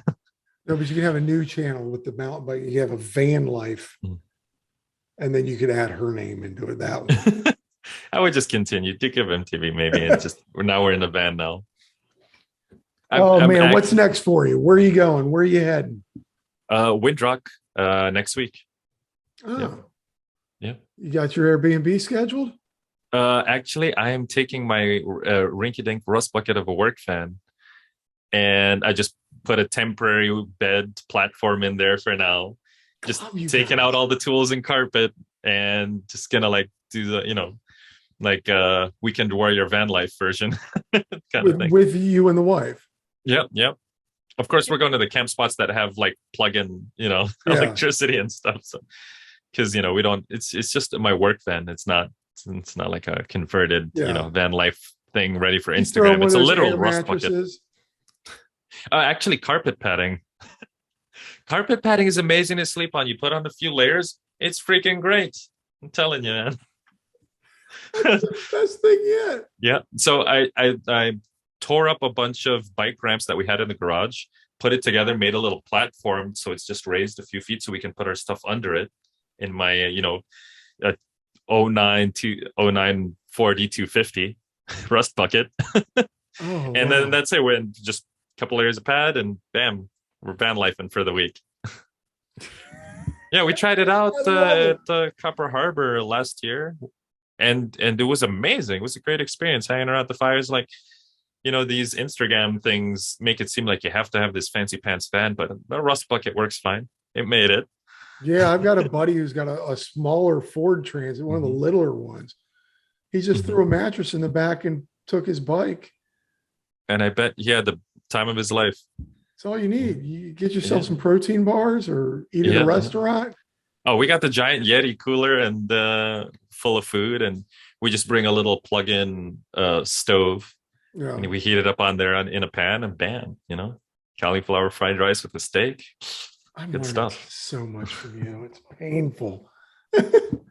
Because like everybody thinks like it's supposed to be this expensive, glamorous thing, but no, like you could literally go out for a week somewhere in the middle of nowhere for $500, maybe less. Bring your own food and everything, and you Yeah. got a 1 week vacation and riding the most amazing trails and can make amazing videos for really no money at all, almost. Listen to this, guys, folks. He's People are like, throwing "Oh, you I want to gems. do this stuff. I wish I could do it." It's like you can. It's just priorities. Like it doesn't have to be fancy. You just go. Yeah, it doesn't have You to be. literally, it's the fear. Like I remember the first time it was scary, and the first time we did it, we're like, "Wow, we're actually doing this." Living in a van down by the river. That's like a thing now. Yeah, it's a cool thing to do. It's not like back in the old days, like, oh, if you don't get your stuff together, you're going to be living in a van down by the river. Down by the Nowadays, it's river. like If you That's do, what if you decide to do things right, you'll get to live in a van down by the river, and that's an achievement now. that's what everybody wants. It used to be that SNL bit, Yeah, Chris Farley, and now everybody wants to do it. yeah, yeah. That's great. So are you going to be posting videos soon, or? Yeah, I'm working on that Killington video, trying to filter out all the boring sections. Been working on it for the past few days, and Now, do you just lay it all hopefully, on a timeline? yeah, I lay it all in a timeline in chronological order, and I watch through it. So if there's 5 hours of footage, I have to watch 5 hours of it, cut it down. Now it's 4 hours. Now I got to watch 4 hours again, cut it down. Now it's about 2 hours. Watch it again. 20 hours later, I'm starting to get some cohesion going on, and trim it down a little bit more, add transition effects, color grade, yada yada. It's a lot of work. Yeah, no, I know. POV is, don't do it, folks.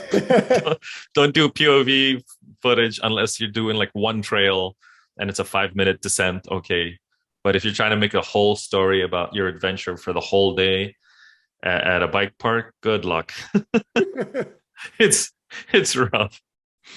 A lot more work than most people think. And there's in the beginning, the payoff. But when you see that finished video, oh, it's always, oh, the finished video. But then when you see it, you don't get that reaction. You don't get that feedback. Mm-hmm. What I like to do nowadays is when I'm editing the video, I don't show Corey until it's almost done, because if I have her like come up every other day to look at it, by the time the video is finished, she's seen it so many times she's sick of it. And I don't usually get to enjoy that video that I made until after I've uploaded it, and then I watch it 2 weeks later and it's fresh, and then I get to see it with like fresh eyes. Oh, it's actually not as freaking terrible as I thought it was. Yeah, because it always seems like oh, it sucks so bad, like people are gonna hate it. But you've looked at it so much, you have to back away for, you were like, I've just spent all this time looking at this. Yeah, staring at the same scenes over and over again. Yeah. Well, I can't wait to see it, dude. Yeah. I can't thank you enough, Ed, for coming on here. I really appreciate it. Thanks for inviting me. Really, no, I mean, forget about it. You're incredible. I've learned so much from you. I feel like I might have revealed a little too much about myself in this thing. No, you were great. Trust me, I'm a small YouTube channel, not too many people, but you're a big guy, so people will probably watch. I am going to want to share this anywho's, and just fingers crossed, people are going to be like, man, I liked this guy before, but turns out he's weird. You know what? I'm going to suddenly lose 1,000 subscribers. You never said anything unlikable. So I'm going to, wherever this is, here or there, I get this mixed up on your image. I'll like and subscribe, folks. Head on over to this page. If you don't know the Duke of Mountain Biking, Ed, I got you. You're going to be down here too. I'll link to your page, and I can't thank you enough, man. I appreciate it. It was a real pleasure. Thank you for having me on. Go get your bikes dirty, folks. Yeah.